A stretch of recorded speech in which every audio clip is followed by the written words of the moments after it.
আচ্ছা, তো তাহলে আমরা গত ক্লাসে যত দূর পর্যন্ত দেখেছিলাম, তো তার মধ্যে আমাদের একটা মেইন একটা পার্ট আছে যেটা এখন পর্যন্ত টাচ করা হয়নি, সেটা হলো ফাংশন। তো ফাংশনের কাজ মূলত অনেক ধরনের কাজ আছে, তো ফাংশনগুলো মূলত আজকে দেখব। আচ্ছা, ইচ্ছা করলে আগের যেই ফাইলটা ছিল ওইটাতেও আমরা করতে পারি, আবার নতুন আরেকটা ফাইলেও করতে পারি। দেখেন এটা বেশি লেন্দি হয়ে যায়, তাহলে আমরা আরেকটা ফাইল নিই। আচ্ছা ঠিক আছে, তাহলে আমরা নতুন আরেকটা ফাইল নিয়ে ফেলি। হ্যাঁ, এটা আমাদের থাক, নতুন করে যে কোনো একটা নামে একটা পিএসপি ফাইল তৈরি করি। মনে করেন ফাংশনে দিলাম functions.php। ওকে, তো এটা আমরা ওপেন করে ফেলি। আর যেই এটা টেক্সটের সাইজ তো দেখতে পাচ্ছেন, তাই না? দেখা যায় না? ওকে, আচ্ছা। তো তাহলে আমাদের যেটা করতে হবে, আমাদের যদিও আমরা কিন্তু গত ক্লাসে অ্যারেটা দেখছিলাম, তাই না? কিন্তু অ্যারেটা হলো আমাদের যেটা আছে, যেগুলো দেখছি সেগুলো কিন্তু ওয়ান ডাইমেনশনাল দেখছি, তাই না? মাল্টি ডাইমেনশনাল অ্যারে এখন পর্যন্ত দেখা হয় নাই। তো মাল্টি ডাইমেনশনাল অ্যারেও দেখতে হবে, আবার ফাংশনও সবগুলোই দেখতে হবে। তো তাহলে আমরা অ্যারেটা কমপ্লিট করে ফেলি। যদিও অ্যারে কিন্তু অনেক আছে, ফাংশন আছে অ্যারের, শুধুমাত্র অ্যারে নিয়ে কাজ করার জন্য অনেক বিল্ট ইন ফাংশন আছে। তো ওই জিনিসগুলো আমাদের যখন প্রয়োজন হবে তখন আস্তে আস্তে আমরা জিনিসগুলো দেখে ফেলবো। মূলত পিএসপিতে কিন্তু অ্যারে নিয়ে অনেক ভালো কাজ করা যায়, এবং অ্যারে নিয়ে কাজ করাটা অনেক ইজি ব্যাপার। অন্যান্য ল্যাঙ্গুয়েজগুলোতে যতটা ঝামেলাপূর্ণ অ্যারে, কিন্তু পিএসপিতে অ্যারেটা অনেক খুব ইজি। এই জন্য অ্যারেটা সবচেয়ে বেশি ইউজ হয়। দেখেন পিএসপি যে কোনো ফ্রেমওয়ার্ক বা যে কোনো কাজেতেই, যেটা সিএমএস এর মধ্যে অ্যারেটা নিয়ে অনেক বেশি কাজ করা হয়। তো যাই হোক, তো অ্যারের আমরা যেটা দেখছিলাম কি, অ্যারেটা আমাদের মূলত এরকম, তাই না? আচ্ছা, আমরা একটা পিএসপি যেহেতু এটা শুরু করে ফেলি, পিএসপি। ওকে, তো আমাদের অ্যারেটা কি হবে? অ্যারেটা মূলত আমাদের এইটা, তাই না? এইটা যদি আমরা কোনো ভেরিয়েবলের মধ্যে রেখে দিই, তাহলে ওই ভেরিয়েবলটা আমাদের অ্যারে হয়ে যাবে। যদি আমরা একটা মনে করেন কি নিলাম, ভার নামে আমরা একটা ভেরিয়েবল নিলাম, এই ভেরিয়েবলের মধ্যে অ্যারেটা রাখা মানে কি, এই ভারটা আমাদের একটা ভেরিয়েবল হয়ে গেছে। তো যখন আমাদের এই ভেরিয়েবল মধ্যে যখন কোনো ডেটা দিচ্ছি, আমরা মনে করেন সাপোজ কি দিলাম 1, তাই না, 2, 3, এই যে আমাদের প্রত্যেকটা জিনিস কিন্তু কি হয়ে গেল, অ্যারে হিসাবে আছে, তাই না? ওর মধ্যে আমাদের 1 2 3 এরকম ভাবে আছে। কিন্তু কোনোটার মধ্যে যদি আবার আরেকটা অ্যারে থাকে, সেই ক্ষেত্রে তখন হয়ে যাবে এটা মাল্টি ডাইমেনশনাল অ্যারে। যেমন কি রকম, এইখানে আমি আবার আরেকটা অ্যারে নিয়ে ফেললাম, যে অ্যারের মধ্যে কি থাকবে, এই অ্যারের মধ্যে আবার মনে করেন যে 1 থাকলো, বা মনে করেন এ থাকলো, বি থাকলো, সি থাকলো। কিন্তু এইভাবে তো আর দিতে পারবো না, তাই না? কারণ এ বি সি এগুলো কি, এগুলো তো স্ট্রিং টাইপের চলে আসছে। এগুলো দিতে হলে আমাদের কি করতে হবে, অবশ্যই কোটেশন সহকারে দিতে হবে। তো মনে করেন যে আমি একটা রাখলাম, যে একটা কি রাখলাম, ফার্স্ট আমাদের রাখলাম অ্যারে। অ্যারের মধ্যে আমাদের শুধুমাত্র 1 2 3 আছে, আর একটা অ্যারে আছে, এবং এই অ্যারের মধ্যে আবার 1 2 3 আছে। এইবার আমরা এটাকে যদি একটু প্রিন্ট আউট করি, তাহলে দেখি আমরা একটু স্ট্রাকচারটা দেখি কি রকম হয়। সেটা কি ফাংশন ইউজ করতেছি আমরা, প্রিন্টার। এই কিওয়ার্ডটার মাধ্যমে আমরা এখন দেখব যে আমরা আসলে এই যে আমরা একটা স্ট্রাকচার অ্যাড করলাম, তো এটার মধ্যে ভিতরে কিভাবে জিনিসগুলোকে সংরক্ষণ করছে সেটা আমরা এখন একটু দেখি। localhost/php সম্ভবত /functions.php। আচ্ছা, তো দেখেন আমরা কন্ট্রোল ইউ করে দেখি, এই যে আমাদের অ্যারে, এই অ্যারেটা এখন দেখেন স্ট্রাকচারটা কীরকম। এইটা হলো আমাদের মেইন অ্যারে যেটা শুরু হয়েছে, তার মধ্যে কি 0 ইন্ডেক্সে কত আছে, 1, 1 ইন্ডেক্সে 2 আছে। একটু বড় করে দেই, দেখা যায় এবার? ওকে, 0 ইন্ডেক্সে কি আছে, 1, 1 এতে আছে 2, 2 তে আছে 3, আর এই 3 নাম্বার ইন্ডেক্সে কি আছে, এই 3 নাম্বার ইন্ডেক্সে কিন্তু আবার আরেকটা অ্যারে আছে। এইটা কিন্তু আমাদের প্রথম স্টেপটা গেল। এবার তাহলে কি, এইখানে কিন্তু আবার নতুন আরেকটা স্টেপ শুরু হয়ে গেল। এইখানে আবার কি আছে, 0 ইন্ডেক্স আছে এ, 1 ইন্ডেক্স আছে বি, আর 2 ইন্ডেক্স আছে সি। তো এই জিনিসগুলো তো কোন ইন্ডেক্সে কিভাবে কি রাখা যায় এবং এটাকে অ্যাসোসিয়েট রাখা যায়, এগুলো আমরা গত ক্লাসে দেখছি। কিন্তু এই যে একটার মধ্যে আবার আরেকটা অ্যারে, এইটাকেই মূলত বলে মাল্টি ডাইমেনশনাল অ্যারে। ইভেন এইটা কিন্তু কোনো লিমিট নাই, আপনি ইচ্ছা করলে এইখানেও আবার আরেকটা অ্যারে রাখতে পারবেন, আবার তার মধ্যে আরও অ্যারে রাখতে পারবেন, আরও অ্যারে রাখতে পারবেন, এরকমভাবে বিভিন্ন পর্যায়ক্রমে অনেক দূর পর্যন্ত যাইতে পারবেন। তো এইটাকে মূলত বলা হলো মাল্টি ডাইমেনশনাল অ্যারে। তো মাল্টি ডাইমেনশনাল অ্যারে থেকে যদি আমরা ডেটা পাইতে চাই, তখন আমাদের কি করতে হবে, তাই না? এটা একটা ব্যাপার। যেমন আমরা কি করছিলাম, আমরা একটা জিনিস দেখছিলাম যে যদি আমাদের মেন অ্যারেটার নামটা হলো কি ভার, এই ভারের থেকে যদি আমরা এই 3কে পাইতে চাই সরাসরি, তাহলে আমরা কি করতে হবে, ওর ইন্ডেক্সটা দিয়ে দিতে হবে। ইন্ডেক্সটা কত, 3 এর ইন্ডেক্স কত, 2। এর মাঝখানে আমরা যদি 2 দিয়ে দিই, তাহলে আমরা কি পাবো, ওই 3টাকে পাবো। ঠিক একইভাবে যদি আমরা এই অ্যারেটাকে পাইতে চাই তখন আমরা কি দিতে হবে, আমাদের 3 দিতে হবে। এই যে var 3 এটা মানে কি, এটা কিন্তু আমাদের এই অ্যারেটা রিপ্রেজেন্ট করবে, এইটা দেখাবে। এইবার এটার মধ্যে কিন্তু আবার আরো ইন্ডেক্স আছে, সেগুলোকে পাওয়ার জন্য আমরা তখন কি করব, এইটা পাওয়ার জন্য আমাদেরকে আবার এখানে একইভাবে। তো আমরা এখন যদি এইটার মধ্যে মনে করেন যে এই এতক্ষণ পর্যন্ত কি দিচ্ছেন না দিচ্ছেন সেটা ভুলে যান, এইটা একটা ভেরিয়েবল হিসেবে চলে আসছে, কারণ কি এটা কিন্তু এই অ্যারের মধ্যে চলে আসছে। এখন এরপরে যদি আমি এখন এই বিটাকে পাইতে চাই তাহলে কত ইন্ডেক্স দিব, 1 দিব না, তখন কি ঠিক একইভাবে আবার আপনারা ব্র্যাকেট নেবেন, তার মধ্যে দেবেন কত 1। তার মানে আমরা এটা কি বুঝতে পারলাম, যত আমাদের যত ইন্ডেক্স মানে যত ডাইমেনশন বাড়বে প্রত্যেকটার জন্য আমরা কি করব, একটা করে এরকম ব্র্যাকেট দিয়ে দিয়ে তার মধ্যে আমাদের দিতে হবে। এইটা হলো আমরা মাল্টি ডাইমেনশনাল অ্যারে সরাসরি অ্যাক্সেস করার জন্য এই সিস্টেম। আর এটাকে যদি এখন লুপের মাধ্যমে পাইতে হয় তাহলে কি করতে হয় সেটা দেখাবো। তো তার আগে আমরা এটাকে ইকো করে দিই যে আসলে এটা যে কাজ করছে কিনা সেটা চেক করার জন্য। তাহলে আমাদের এটা দিলে কি আসবে, কি দেখাবে, বি আসবে, তাই না? তো দেখি আসলে আমাদের বি দেখায় কিনা, বি দেখাচ্ছে, বি দেখাচ্ছে, তার মানে কিন্তু আমাদের কাজটা ঠিক আছে। ওকে, তো এখন আমরা মনে করেন যে এইটা যদি অ্যাসোসিয়েটিভ এরর হয় বা ওইরকম যদি আমরা না জানতে পারি, বিভিন্ন যদি থাকে, তাহলে আমরা সম্পূর্ণ এই ডেটাকে কিভাবে প্রিন্ট করব সেটা আমরা, জি আমরা 1 দিছি হলো b শো করার জন্য। হ্যাঁ, কোনটা 3, 3টা তো তার আগের স্টেপটা, এই যে এই অ্যারেটা পর্যন্ত পাওয়ার জন্য।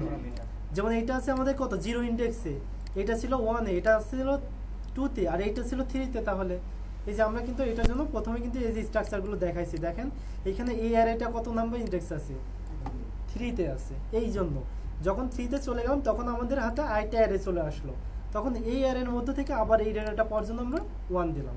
ক্লিয়ার? ওকে, তো তাহলে আমরা কি করব এখন, এই ডেটাটাকে এই মনে করি সম্পূর্ণ ডাটা এইগুলাকে যদি আমরা এখন প্রিন্ট মানে কোনো প্রত্যেকটা ডেটাকে যদি পাইতে চাই ইউজ করার জন্য, সেই ক্ষেত্রে আমরা কি করতে হবে, লুপ চালিয়ে করতে হবে ফর ইচ। তো আমরা দেখি ফর ইচ করে কিভাবে এই মাল্টি ডাইমেনশনাল অ্যারেগুলোকে পাওয়া যায়। আচ্ছা, একটু স্ট্রাকচারগুলো বলেন তো কি কি লিখবো। ফর ইচ, ফর ইচের কি কেউ মনে আছে, ফর ইচ স্ট্রাকচার কেউ মনে আছে? হ্যাঁ, অ্যারে। তাহলে এখানে অ্যারেটা কোনটা, অ্যারেটা মেন অ্যারেটা কোনটা, var, তাই না? এটা হলো মেন অ্যারে। তারপর কি একটা আমাদের অপারেটর ইউজ করতে হবে অ্যাজ, তারপর আমাদের কি সিঙ্গেল যে কোনো একটা ভ্যালু, মানে সিঙ্গেল এখানে দুই ভাবে নিতে পারি, এটা শুধু ভ্যালু পাওয়ার জন্য আমরা রাখতে পারি, আর একটা করতে পারি কি কি পাওয়ার জন্য, তাই না? কি এবং ভ্যালু তো দুইটা আলাদা আলাদা। তো আমাদের মনে করেন কি এর প্রয়োজন নয়, আমরা শুধুমাত্র ভ্যালুটাকে নিয়ে কাজ করবো, সেহেতু আমরা শুধুমাত্র ভ্যালুটা দিয়ে দিলাম। আর যদি আমাদের কিটাও প্রয়োজন হতো সেই ক্ষেত্রে কি করা লাগতো, এইখানে আরেকটা অ্যারে অপারেটর ইউজ করার পরে আরেকটা যে কোনো একটা ভেরিয়েবলের নাম দেওয়া লাগতো। তাহলে আমাদের কি হইতো, এইটার মধ্যে চলে আসতো কি এবং এটার মধ্যে আসতো আমাদের ভ্যালু, যেটা আমরা গত ক্লাসে অলরেডি দেখেছি। তো আমাদের মনে করেন এখন কি নিয়ে কাজ করার প্রয়োজন নাই, আমরা শুধুমাত্র ভ্যালুটা পাইতে চাচ্ছি। ওকে, তো তাহলে আমরা কি করলাম, var as ভ্যালু। তো এইখানে কিন্তু আমরা এখন ভ্যালুগুলোকে পাবো, তাই না? কিন্তু এখানে আমরা আবার কি করব, এইটাকে যদি আমরা মনে করেন কি করলাম, একো করলাম, একো দিয়ে ভ্যালু দিয়ে দিলাম, একো দিয়ে ভ্যালু দিয়ে দিলাম, ঠিক আছে? যদিও আমাদের পর্যায়ক্রমে দেখাও, যেহেতু আমরা কোনো স্পেস দেইনি, তো তাহলে আমাদের এখানে কি দেখাচ্ছে, দেখেন 1 2 3 চলে আসছে না? কিন্তু তারপরে এটা কি আসছে, তারপরে কি দিয়ে আসছে দেখেন, আমাদের একটা এরর দিচ্ছে, তাই না? অ্যারে টু স্ট্রিং কনভার্সন, মানে একটা আমাদেরকে ওয়ার্নিং দিচ্ছে যে অ্যারেকে আমাদের স্ট্রিংয়ে রূপান্তর করতে পারতেছে না। তার কারণ কি, কারণ অ্যারেটা কিন্তু যখন আমরা ডাইরেক্ট অ্যারে ছিল এটাকে কি একো করতে পারতাম, একো করা যায় না, কারণ এর মধ্যে আরও অনেক জিনিস আছে। এই কারণে আমাদেরকে কি করতে হবে, এইখানে আমাদেরকে একটা চেক করতে হবে যে এটা আমাদের আসলে অ্যারে কিনা। তাহলে কি করবো আমরা, ইফ কন্ডিশন দিচ্ছি, এটা কার মধ্যে দিচ্ছি, ফর ইচ এর মধ্যে, এই ভ্যালুটা এটা আমাদের অ্যারে কিনা, এবং অ্যারে কিনা এটা চেক করার জন্য একটা ফাংশন আছে, গত ক্লাসে হয়তো বলছিলাম, মনে আছে? Is array, is array, is array. এই ফাংশনটার মাধ্যমে আমরা কি দেখতে পাই যে এই ফাংশনটার মধ্যে যদি আমরা কোনো ভেরিয়েবল দেই, ও রিটার্ন করবে যে এটা অ্যারে কিনা। যদি অ্যারে থাকে তাহলে আমাদের ট্রু রিটার্ন করে, আর যদি অ্যারে না হয় তাহলে আমাদেরকে ফলস রিটার্ন করে। তো তাহলে আমরা এটা কাকে চেক করব, এই ভ্যালুটাকে চেক করব, ভ্যালুটা আমাদের অ্যারে কিনা। তাহলে কি করলাম, ইফ ইজ অ্যারে, যদি আমাদের অ্যারে হয় সেই ক্ষেত্রে কি হবে, অ্যারে হইলে আমাদেরকে এখানে আরেকবার ফর ইচ চালাবো। আর যদি তা না হয় তাহলে কি করব, এখানে কি লিখবো, এলস, তাই না, এলস। ওকে, ইফ এলস, তাই না। তো এলসে যদি তা না হয় তার মানে কি, এটা আমাদের অ্যারে না, সুতরাং আমাদের সরাসরি এটা ইকো করতে পারবো, মানে স্ট্রিং, তাই না। আমাদের কি, আমাদের ভ্যালুটা হয় আইদার অ্যারে অর আমাদের কি হবে, এটা হলো শুধুমাত্র স্ট্রিং থাকবে, তাই না। তো তাহলে আমাদের কি কি করতে হবে, যখন আমরা এটা ইজ অ্যারে দিয়ে চেক করতেছি ভ্যালুটা আমাদের কি অ্যারে কিনা, তা আমাদের এইটা ভ্যালুটা হওয়ার পসিবিলিটি আছে দুইটা, তাই না। এক, এইটা একটা অ্যারে টাইপের, অথবা এটা একটা নর্মাল স্কেলার টাইপের, মানে যেটা হইতে পারে আমাদের স্ট্রিং হইতে পারে বা আমাদের ইন্টিজার হইতে পারে, যে কোনো কিছু হইতে পারে, যেগুলোকে আমরা একো করতে পারবো, তাই না। আর যদি আমাদের অ্যারে হয়ে যায় সেই ক্ষেত্রে আমাদের কি করতে হবে, এইখানে আমরা আবার আরেকটা লুপ চালাবো, সেটা কি ফর ইচ। ফর ইচ, তারপর আমরা কি দেবো বলেন তো, এখানে এর মধ্যে কি দিব, এখন এইটার মধ্যে আমরা এখন কি দিব, এখানে আমরা ভার দেব না ভ্যালু দিব, আপনাদের মতে কি মনে হয়, ভ্যালু দিব না, কারণ আমরা কিন্তু এখন তার চাইল্ডটাকে নিয়ে কাজ করছি, প্যারেন্টটা কিন্তু আমাদের অলরেডি ভাঙা হয়ে গেছে, এই ভারটাকে ভেঙে কিন্তু আমরা ভ্যালুটাকে পেয়েছি, এবার এই ভ্যালুটাকে ভেঙে আবার কি করবো, এর সাব ভ্যালুটা বের করবো, তাই না। তো তাহলে আমরা এখানে কি দিতে হবে, আমাদের ভ্যালুটা দিতে হবে অ্যাজ, এরপর যে কোনো একটা লোকাল স্ট্রিং, মনে লোকাল একটা ভেরিয়েবল, মনে করেন আমি দিলাম কি সাব ভ্যালু সাপোজ। তো তাহলে আমাদের কি হলো, এখন এই সাব ভ্যালুর মধ্যে কিন্তু আমরা আবার নতুন ডেটাগুলোকে পেয়ে যাচ্ছি। তো এইখানে আবার কি করতে পারি, এইটাকে আমরা একবার একো করে দিতে পারি। তো তাহলে আমরা দেখেন যে আমরা কি করলাম, যদি আমাদের ওটা নর্মাল স্ট্রিং হয় বা তাহলে আমাদের ডাইরেক্ট একো করে দিবে, আর যদি অ্যারে হয় সেই ক্ষেত্রে আবার কি করবে, আর একবার নতুন করে ফর ইচ করে তারপর আমাদেরকে আবার ওই ভ্যালুগুলোকে দেখাবে। তো আমরা এবার এটাকে সেভ করি এবং আবার রিলোড করে দেখি যে আমাদের কিন্তু এই ওয়ার্নিংটা চলে গেছে, এবং দেখেন কি কি দেখাচ্ছে, বি, সরি বিটা কিন্তু এর আগে, তাই না, আগে ছিল। আচ্ছা, আমরা এটাকে একটু ব্রেক দিয়ে দিই, তাহলে আপনাদের বুঝতে সুবিধা হবে।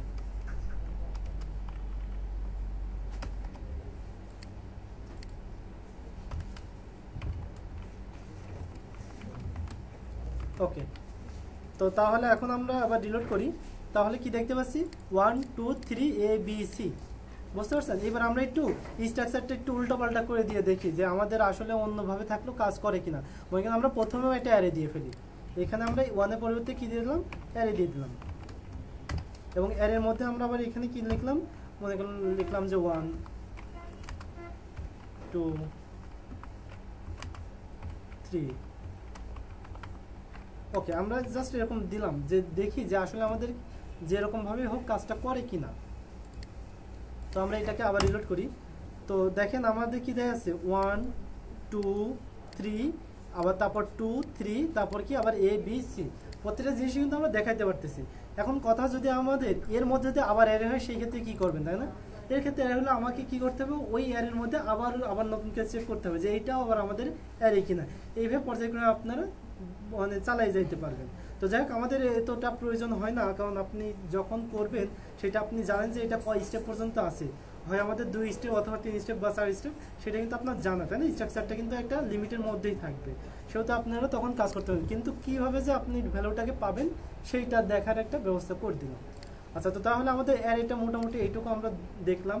এর পরবর্তীতে আরও অ্যারের অনেকগুলো ফাংশন আছে, যেমন কি করা যায়, অ্যারে দিয়ে যে কোনো একটা নতুন কোনো একটা দেখা যাচ্ছে একটা ডেটা ওইখানে পুশ করা যায় অ্যাড করে দেওয়ার জন্য, আর ওইখান থেকে কী করা যায়, পপ করা যায়, মানে ওইগুলোকে কেটে দেওয়ার জন্য। এরকম বিভিন্ন কাজ আছে, ওইগুলো আমরা পরবর্তীতে যখন প্রয়োজন হবে তখন আমরা দেখব। আচ্ছা,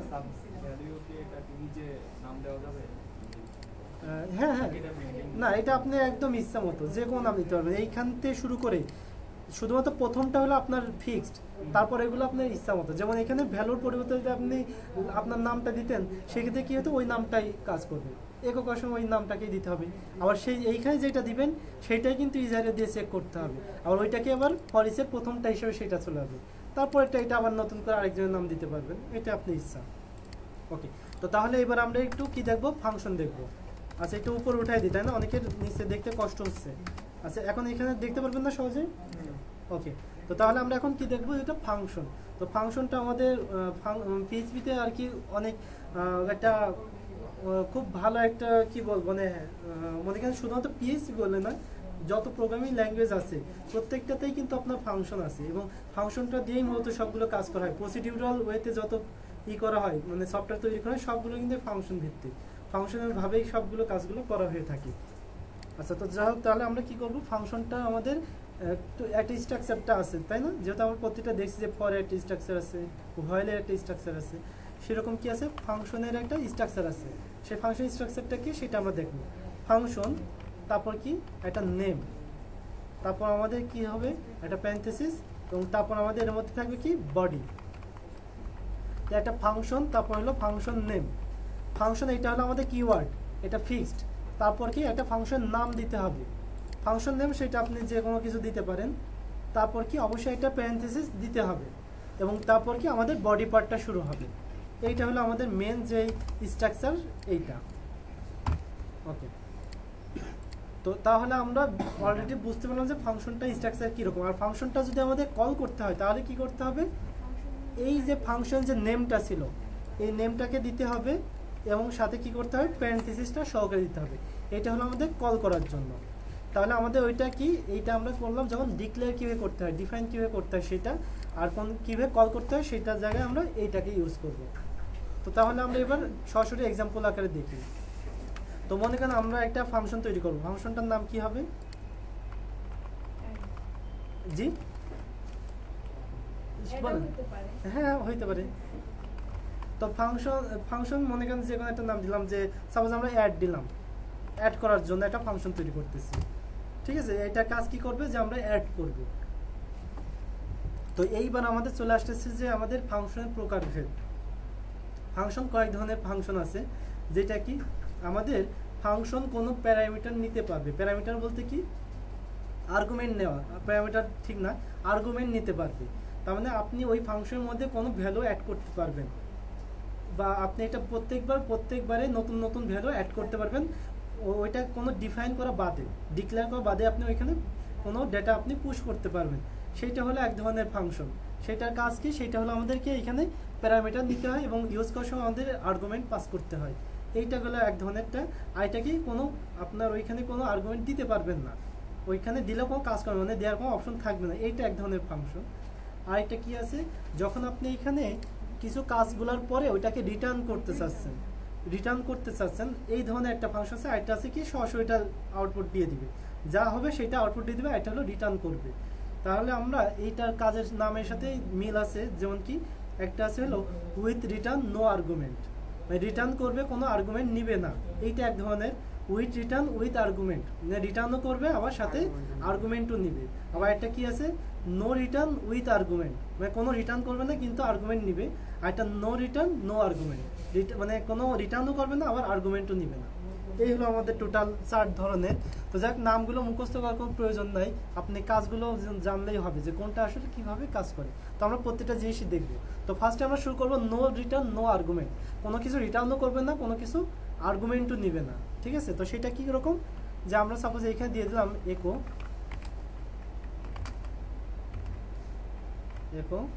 যে অ্যাড ফাংশন।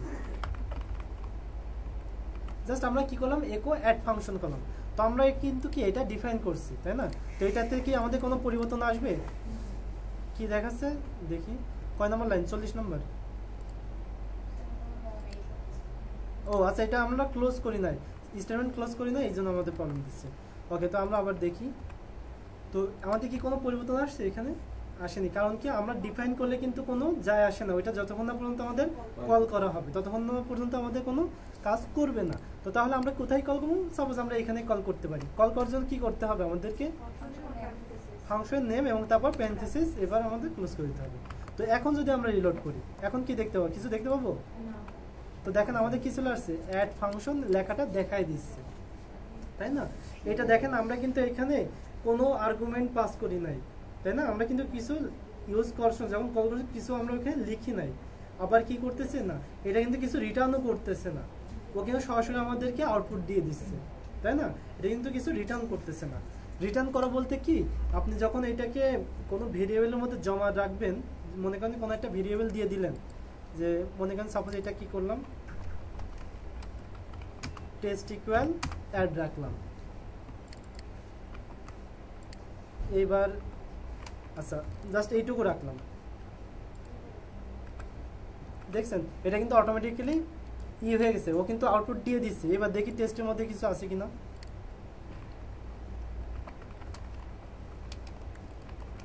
একো টেস্ট, তো দেখেন টেস্টের মধ্যে কিন্তু কিছু নাই, তাই না?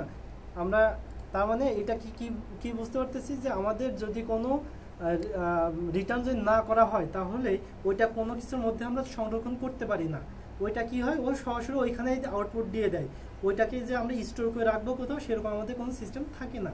কারণ আমরা এখানে অ্যাডকে যখন আমরা এটা ভেরিয়েবলের মধ্যে রাখলাম, তারপর ওইটাকে একো করতে, কিন্তু কি হচ্ছে, একোটা না করলেও কিন্তু আমাদের ওইটা অটোমেটিক্যালি ওইখানে একো হয়ে যাচ্ছে, দেখাই দিচ্ছে।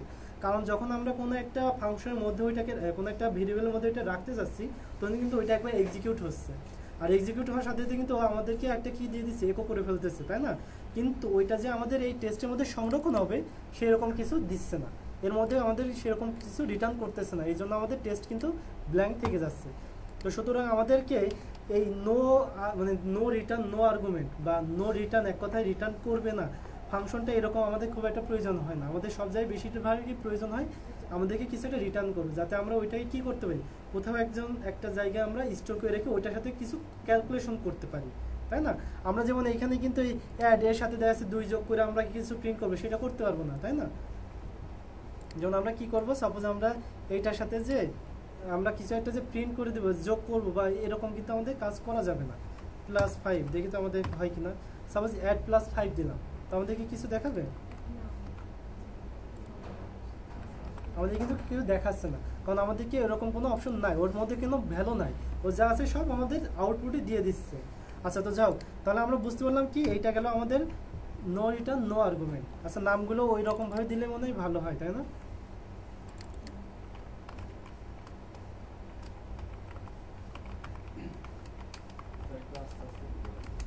জি, আচ্ছা,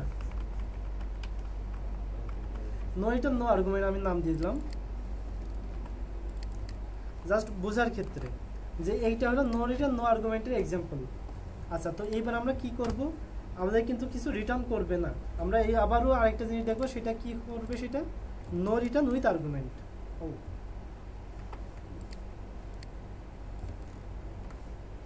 ওকে, নো রিটার্ন উইথ আর্গুমেন্ট।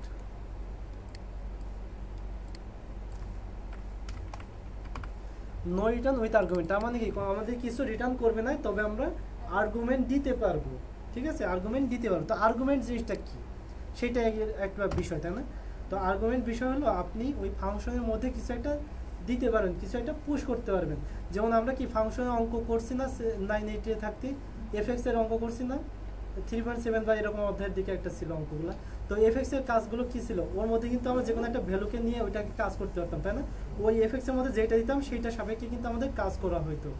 তো মূলত ওইটা ওই ফাংশন একই ধরনের বা একই, ওইখান থেকে আমাদের ইন্সপায়ার্ড হয়ে এটা হয়েছে যে এই ফাংশনের মধ্যে আমরা যেটা দিব সেইটা আমাদের ভিতরে ক্যালকুলেশন বা কাজগুলো হবে।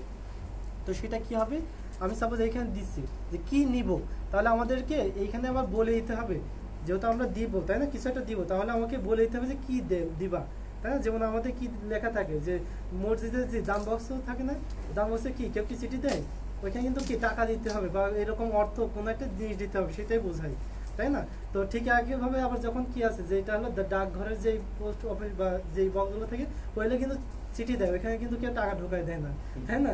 কারণ ওইটা কিন্তু এগুলো কি আমরা হিউম্যানের জন্য আমরা কিন্তু বুঝতে পারি যে কোনটা কি দিতে হবে, বাট এটা তো হিউম্যান না, তাই না? এরা তো এআই না, ওদেরকে বলে দিতে হবে যে আসলে কি এইখানে কি নিবে বা ওইটাকে দিয়ে মূলত প্রসেস করে কি আউটপুট দিবে। তো আমরা কি চাচ্ছি, তো সাপোজ আমরা এখানে একটা আর্গুমেন্ট, একটা প্যারামিটারের জন্য আমাদেরকে ডিফাইন করার সময় বলে দিতে হবে যে কয়টা প্যারামিটার। তো প্যারামিটারটা মূলত কি, জাস্ট একটা ভেরিয়েবল। আমরা এখানে কি ভেরিয়েবল দেবো, সাপোজ আমরা প্যারা1 দিলাম, প্যারা1 এটা আমাদের একটা প্যারামিটার। ঠিক আছে, আমরা যখন ডিক্লেয়ার করব, আপনারা একটা জিনিস মনে রাখবেন, যখন কোনো ফাংশন আমরা ডিফাইন করব, ওই সময় আমরা প্যারেনথেসিসের মধ্যে যেটা দেব ওইটার নাম হলো প্যারামিটার। আর ওইটাকে যখন আমরা কল করব, কল করার সময় আমরা ওই প্যারামিটার হিসেবে যেই আমরা যে কিছু একটা ভ্যালু পাস করব, সেটার নাম হলো আর্গুমেন্ট। ঠিক আছে, প্যারামিটার আর্গুমেন্ট এই পার্থক্য, যে ডিক্লেয়ার করার সময় ওইটা প্যারামিটার হচ্ছে, আর যখন আমরা এখানে কিছু দিচ্ছি পাস করতে, তখন আমাদের ওইটা আর্গুমেন্ট হচ্ছে।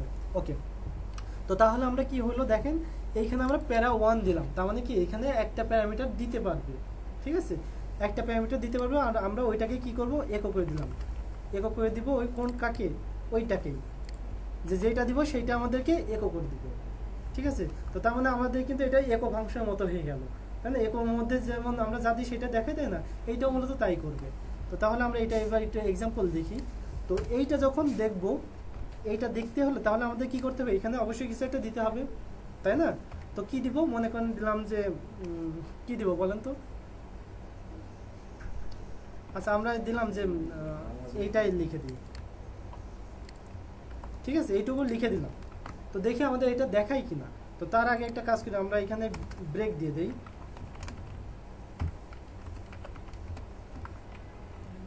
ওকে, তো এখন আমরা দেখি তো আমাদের কি দেখাই। আচ্ছা তার উপরে আরো ব্রেক দরকার।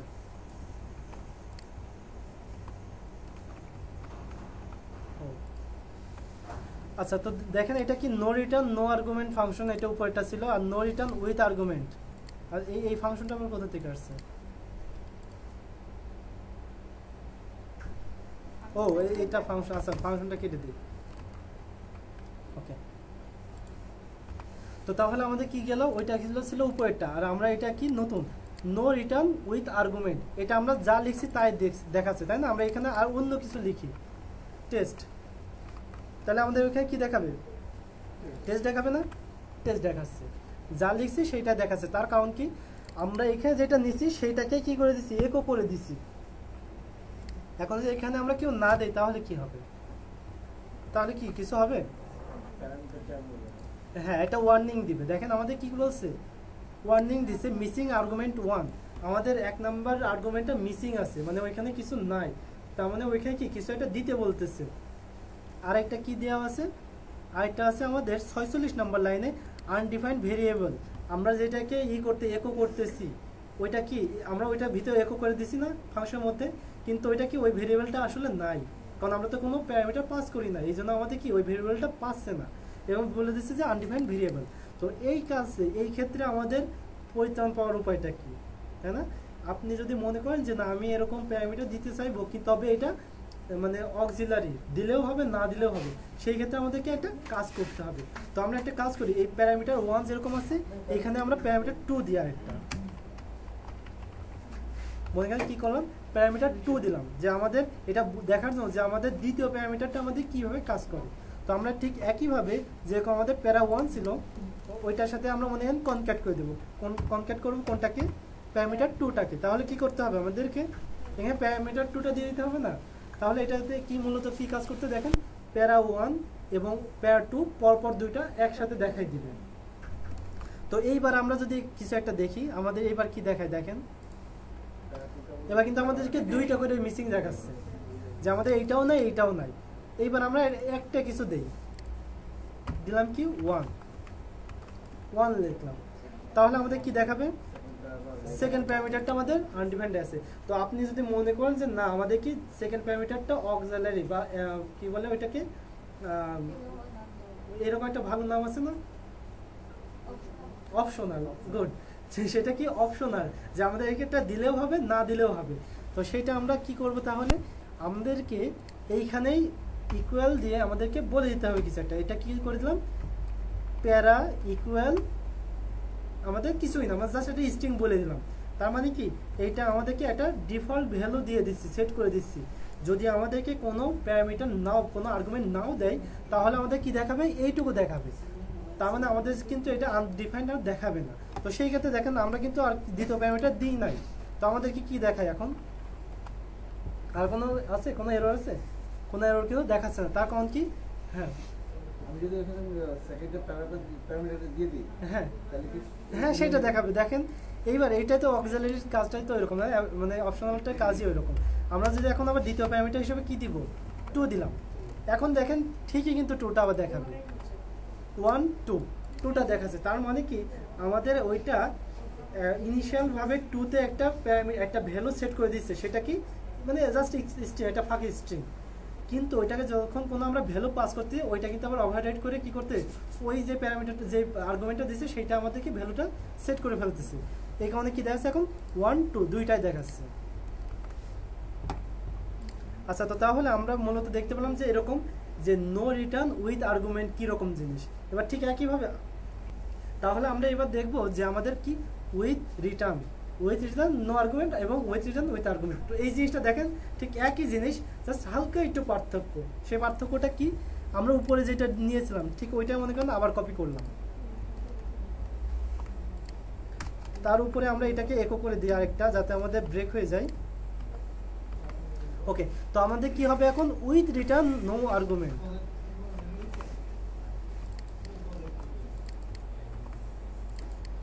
আচ্ছা, তো উইথ রিটার্ন নো আর্গুমেন্ট তার মানে কি আমাদের কোনো আর্গুমেন্ট আমরা দিতে পারবো না, কিন্তু কি রিটার্ন করবে ওইটা কিন্তু অটোমেটিক্যালি দেখাই দিবে না। তো এখানে আমাদের কি করতে হবে, এটা কিওয়ার্ড ইউজ করতে হবে। সেই কিওয়ার্ড কি, যে এখানে আমরা একো করে দিয়েছিলাম, সরাসরি দিয়ে দিয়েছিলাম না, এর পরিবর্তে আমরা রিটার্ন দিতে হবে। তো রিটার্ন এইটাই হলো জাস্ট একটা কিওয়ার্ড। এই রিটার্নটা মানে হলো এই ফাংশনের মধ্যে উপরে আপনি যত যাই কিছু করেন না কেন, রিটার্নের পরে যা দিবেন ওইটাই মূলত আমাদের আউটপুটে দিয়ে দিবে, ওইটা আমাদেরকে আউটপুট ভ্যালু হিসেবে সেট করে দিবে। কিন্তু এটা কিন্তু সরাসরি আউটপুট হয়ে যাবে না, ভ্যালুটা আমার রিটার্ন করে দিবে। এবং এই রিটার্নের পর আপনি যাই দেন না কেন সেগুলো কোনো কাজ করবে না। এই রিটার্নের পরে যদি আমি একো দিয়ে রাখি আতা বাতা সাতা, কিন্তু কিছু দেখাবে না, তাই না? আতা বাতা সাতা। তো তাহলে আমরা কি করলাম, এটা দিয়ে রাখলাম। তো এইবার আমরা দেখি আসলে আমাদের কোনো কাজ করে কিনা। তো দেখেন আমাদের কি কিছু দেখায়, কেউ দেখায় না। তার কারণ কি, এটা কিন্তু আমাদের ভ্যালুটা আছে কিন্তু ওর মধ্যে সংরক্ষণ করে রাখছে, ওইটাকে ও একো করে দিচ্ছে না। তো এইটা পর্যন্ত এখন কি করতে হবে, এইটাকে যদি আমরা এখন এইখানে একো করে দেই, জাস্ট এই ফাংশনটাকে কি করে দিচ্ছি, একো করে দিচ্ছি। এখন দেখেন আমাদের কি হয়, কি দেখাচ্ছে, উইথ রিটার্ন নো আর্গুমেন্ট, কিন্তু আতা বাতার সাথে কিন্তু নাই, তাই না? তো সুতরাং আমরা যদি কিছু কি আমরা রিটার্ন করে দেই, তাহলে আমাদের তারপরে যাই দিই না কেন ওইটা আমাদের কিছু দেখাবে না। এবং একটা ফাংশনে একের অধিক রিটার্ন আপনি ইউজ করতে পারবেন না, মানে ইউজ করলে ওইটা আমাদেরকে কোনো কাজ দিবে না। ফার্স্ট রিটার্ন পাওয়ার সাথে সাথে ও আউট হয়ে যাবে, সুতরাং দ্বিতীয় প্যারামিটার পর্যন্ত পৌঁছাবেই না, দ্বিতীয় রিটার্ন পর্যন্ত। তো আমরা এটার নিচে কি কেটে দিলাম। তো তাহলে কি রিটার্নটা বুঝতে পারছেন তো? এবং এই রিটার্নের সবথেকে একটা সুবিধা যেটা, সেটা কি আমরা এটা যে কোনো ভেরিয়েবলের মধ্যে স্টোর করে রাখতে পারবো। ভেরিয়েবল ইকুয়াল কি দিলাম, আমাদের ওই ফাংশনটা দিলাম। দেখেন এর কারণে কিন্তু এখানে কিছু দেখাচ্ছে না, কারণ আমাদের কিন্তু ওই ভেরিয়েবলের মধ্যে আছে। এখন যদি আমরা ওই ভেরিয়েবলটাকে একো করি, তাহলে কি পাবো, আমরা ওই মানটাকে পেয়ে যাব। ঠিক আছে, আমরা কিন্তু এটা পেয়ে যাচ্ছি। আচ্ছা, তো তাহলে আমাদের ঠিক একইভাবে আবার কি আছে, উইথ রিটার্ন উইথ আর্গুমেন্ট। এইটা আপনারা বলবেন, আমি করব। কিভাবে করব বলেন? হ্যাঁ, আচ্ছা সম্পূর্ণ লিখবো নতুন করে, বলেন। ফার্স্টে কি করতে হবে, ফাংশন তারপর ফাংশন নেম। তো আমরা এটা একটা কাজ করি, উইথ রিটার্ন দিলাম, আবার কি দিলাম, উইথ আর্গুমেন্ট দিলাম। আচ্ছা, এবার কি করব, প্যারেনথেসিসের মধ্যে প্যারামিটার দিব। কি দিব বলেন? যে কোনো একটা প্যারামিটার কি রকম হয় আমি তো জানি না।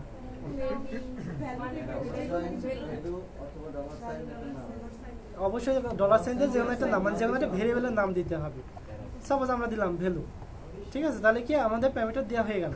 এবার এইখানে কি করতে হবে আমাদেরকে, রিটার্ন, RETURN, রিটার্ন, তারপর মানে যে কোনো কিছু দিতে পারি। আমরা মনে করেন ওইটাকে আমরা আবার ভ্যালুটাকে রিটার্ন করে দিলাম। এইটাই কিন্তু আমাদের হয়ে গেল, এটাই উইথ রিটার্ন উইথ আর্গুমেন্টের এক্সাম্পল। তাহলে আমরা এটাকে এবার ইউজ করি। ইউজ করতে হলে আমাদের কি করতে হবে, হ্যাঁ লিখলাম, প্যারেনথেসিসের মধ্যে আর্গুমেন্ট কি দিব,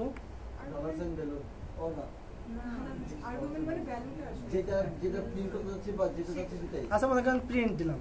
তো এইটাকে দিলে কিছু দেখাবে, দেখানোর জন্য কি করতে হবে, একে একো করতে হবে, তাই না? একো অথবা এটাকে কোনো ভেরিয়েবলের সংরক্ষণকে কাজ করতে হবে। তো দেখি আমাদের কি দেখায়। আচ্ছা, উপরে একটা দিয়ে দিই, বিআর দিয়ে দিই, বিআর, তাই তো? ওকে, তাহলে আমরা এখন কি দেখতে পাই, প্রিন্টটা দেখা যাচ্ছে। তাহলে তো কি উইথ রিটার্ন উইথ আর্গুমেন্টটা আপনারাই করলেন। ফাংশন একদম ইজি না? এই ফাংশনটা দিয়ে কিন্তু অনেক ধরনের কাজ করে। জাস্ট এইটুকুই, এই ফাংশনে কিন্তু অতিরিক্ত কিছু নাই। ফাংশন তবে একটা জিনিস কি, ফাংশন আপনার একটা পেজেতে এক সেম নামে আপনি দুইটা ফাংশন ইউজ করতে পারবেন না, মানে দুইটা ফাংশন ডিক্লেয়ার করতে পারবেন না ওই এক নামে। এক নামেতে আপনি একটা ফাংশনে ডিক্লেয়ার করতে হবে। হ্যাঁ, দুইটাই করবে। রিটার্নের আগ পর্যন্ত যা আছে সব কাজ করবে এবং রিটার্নটা মূলত রিটার্ন করে দেবে। আর একো এমন একটা কিওয়ার্ড, ওইটা যেখানেই থাকবে ও কিন্তু সাথে সাথে আমাকে দেখাই দেবে, ডিসপ্লেতে আউটপুট দেখাই দেবে। এই জন্য আমাদের যখন আমরা রিটার্ন মানে উইথ রিটার্ন দিয়ে যখন কোনো ফাংশন তৈরি করব, আমাদেরকে ওর মধ্যে কোনো একো ইউজ করাটা উচিত হবে না। ঠিক আছে, এইবার আমরা ফাংশনটার একটু স্ট্যান্ডার্ড ওয়েতে দেখি। আমরা তো এখানে এতক্ষণ পর্যন্ত এইভাবে দেখলাম, তো আমাদের স্ট্যান্ডার্ড ওয়েটা কি? সেটা হলো আমাদের যখন আমরা কোনো ফাংশন তৈরি করব, মনে করেন কি বললাম ফাংশনের একটা নাম দিলাম এফ নেম। এবার আমরা কি করব, এই যে আমাদের এর মধ্যে যদি অনেক কিছু থেকে থাকে, HTML স্ট্রাকচার বা আপনার ক্যালকুলেশন আতাবাতা অনেক কিছু থেকে থাকে, সেই ক্ষেত্রে আমাদেরকে কি করতে হবে? আমাদেরকে সবচেয়ে ভালো হবে যে এটা এইখানে একটা ফাংশন আছে ওবি স্টার্ট এই কিওয়ার্ডটা ইউজ করতে, এই ফাংশনটা। এটা করার পরে কি করে দিব আমরা? এটা মনে করেন ক্লোজ করে দিলাম, পিএইচপি ক্লোজ করে দিলাম। তার মানে কি এর মাঝখানে আপনি ইচ্ছা মতো কিন্তু HTML লিখতে পারবেন। আবার তারপরে এখানে কি করব, মনে করেন পিএইচপিটা শুরু করে দিয়ে ওবি গেট ক্লিন এই ফাংশনটা ইউজ করব এবং এটাকে কি করব? রিটার্ন করে দিলাম। আচ্ছা, তো দেখেন আমরা তাহলে এখানে কি কাজ করলাম আমি আরেকবার একটু বলি। একটা ফাংশন ডিক্লেয়ার করলাম, ফার্স্টে একটা ফাংশন ইউজ করলাম ওবি স্টার্ট, এবং তারপর কি মাঝখানে আমি যা খুশি তাই লিখলাম, যা খুশি তাই কাজ করলাম। এবং তারপর এটা যে খেয়াল করে দেখেন এই বডিটা কিন্তু ক্লোজ হয়েছে, এইখানে ক্লোজ হওয়ার আগে আমরা কি করলাম? রিটার্ন দিলাম ওবি গেট ক্লিন। তার মানে এই স্টার্ট থেকে ক্লিনের আগ পর্যন্ত আমি যত কাজ করতেছি প্রত্যেকটা ও আউটপুট বাফারে ও জমা রাখতেছে। কার মধ্যে জমা রাখতে? ওই ওবির মধ্যে জমা রাখতেছে। জমা রেখে যখন আমি ওবি গেট ক্লিন করতেছি তখন ও আমাকে কি করতেছে? ওই সম্পূর্ণ জমাকৃত ফাইলটা আমাকে রিটার্ন করে দিচ্ছে। রিটার্ন করে দিয়ে ও আবার এমটি হয়ে যাচ্ছে, ফাঁকা হয়ে যাচ্ছে। তো এইটা আমরা কোন সময় কাজে লাগাবো, কোন সময় আমরা এটাকে ইউজ করবো? মনে করেন আমরা কি এখানে আমরা একটা HTML কিছু লিখতে যাচ্ছি, যে H1 দিলাম। H1 এর মধ্যে কি দিলাম? এখানে আবার দিলাম যে আর 1 সাপোজ, বা কি আছে আমাদের মনে করেন যে আবার একটা ফাংশন আমরা এখানে নিব। ঠিক আছে, এর মধ্যে আবার কি করলাম? আমরা পিএইচপি আবার শুরু করলাম, পিএইচপি ক্লোজ করলাম। এর মাঝখানে আবার কি দিব? একো করব। মনে করেন যে এই ভ্যালুটারে এই উইথ আর্গুমেন্ট উইথ রিটার্ন যেটা ছিল ওইটারে আমরা একো করে দিলাম জাস্ট ওই ফাংশনটারে। আচ্ছা, ওইটারে না দিয়ে আমরা করি। আচ্ছা ঠিক আছে, ওইটারে আমরা একো করে দিই। এবং এর মাঝখানে আবার কি দিব? কিছু ভ্যালু দিতে হবে, টেস্ট বেস্ট। আচ্ছা, আমরা এটাকে একটু ভালোভাবে একটু অন্যগুলোর থেকে আলাদা করে রাখি, জিনিসটা একটু আর একবার করে ব্রিফ দেই। মানে একটুকের মধ্যে অনেক কাজ হয়ে গেছে, তাই না? একটু ঝামেলা মনে হচ্ছে। ওকে, দেখেন H1 এটা কি? একটা স্ট্রিং, সরি কি বলে আপনার HTML একটা ট্যাগ। আর এর মধ্যে আবার কি করতে? আবার পিএইচপি, যেহেতু আমি একটা ফাংশনকে কল করতে আসছি সেহেতু কি করতে হবে? আমাকে পিএইচপি ট্যাগ আবার শুরু করে দিতে হবে। পিএইচপি শুরু করলাম, পিএইচপি শেষ করলাম। এইবার মাঝখানে কি করতেছি? আমি উইথ আর্গুমেন্ট যে একটা ফাংশন ছিল সেটাকে কল করতেছি। আর যেহেতু এটা রিটার্ন করে সেহেতু আমাদেরকে কি করতে হবে? একো করে দিতে হবে। তাছাড়া কিন্তু আমাদের HTML এর মাঝখানে পাবে না, কারণ HTML এর মাঝখানে দিতে হলে অবশ্যই এটাকে কি করতে হবে? একো করতে হবে, তাছাড়া কিন্তু কাজ করবে না। ঠিক আছে, আমরা যখন পিএইচপির মধ্যে যখন কিছু দিব তখন কিন্তু আমাদেরকে রিটার্ন দরকার, তাই না? রিটার্ন করা ছাড়া কিন্তু পিএইচপি নিতে পারে না। বাট HTML এ দিতে হলে ওকে রিটার্ন করা মানে ও কিছু বুঝতে পারবে না, ওকে অবশ্যই এখানে কি করতে হবে? একো করে দিতে হবে, আউটপুটে দিয়ে দিতে হবে। তো আমরা কি করতে এখানে একো করে দিচ্ছি আমরা উইথ রিটার্ন উইথ আর্গুমেন্টে এই ফাংশনটাকে। তো তার মানে এখানে আমাদের কি আসবে? টেস্ট বেস নামে H1 এর মধ্যে একটা লেখা আসবে। এই যে এখানে এতটুকু কাজ করলাম, এই সম্পূর্ণটুকু রিটার্ন করেছি ওবি গেট ক্লিনের মাধ্যমে। এই জন্য আমাদের কি করতে হবে? কি করব? এখন যদি আমরা এই এফ নেম এইটাকে যদি আমরা ইউজ করি, এফ নেম এইটাকে যদি আমরা এখন একো করে দেই, তাহলে কি পাবো? আমরা এই H1 এর মধ্যে টেস্ট বেস লেখাটাকে পাবো। দেখেন আমরা যদি এখন এটাকে রিলোড করি, টেস্ট বেস্ট কি H1 এর মধ্যে আসছে না? এই দেখেন H1 এর মধ্যে টেস্ট বেস্ট আসছে, দেখতে পাচ্ছেন? আর যদি আমরা কি করতাম, এই যে রিটার্নের পরিবর্তে যদি আমরা এইখানেই একক করে দিতাম ফাংশনের মধ্যে, তাহলে কি করা লাগতো, আমাদেরকে এখানে আর একক করার প্রয়োজন লাগতো না, তাই না? তখন আমরা কি এইখানে দিয়ে দিলে এটাকে অটোমেটিক্যালি চলে আসতো। এই যে H1 চলে আসছে, কিন্তু চলে আসছে, এখানে আমাদের একক করা লাগছে না। তো যাই হোক, আপনারা ভিতরে এইখানে এইরকম আমরা যখন ওয়ার্ডপ্রেসের মধ্যে কাজ করবো, আমাদের এইরকম অনেক জায়গায় প্রয়োজন হবে। কারণ কি হয়, আমরা যখন ওয়ার্ডপ্রেসে করি, ওইটা তো মূলত একটা পিএইচপি ফাইল। তো পিএইচপি ফাইলের মধ্যে যখন আমরা কোনো এইচটিএমএল লিখতে চাবো, এইচটিএমএল ট্যাগ, ওটা কিন্তু ওইভাবে লেখা যাবে না। অবশ্যই কি করতে হবে, হয় একক করে দিতে হবে, অথবা আমাদেরকে পিএইচপির ব্রেক করে দিয়ে তারপর লিখতে হবে, তাই না? এছাড়া কিন্তু আমাদের কোনো উপায় নাই।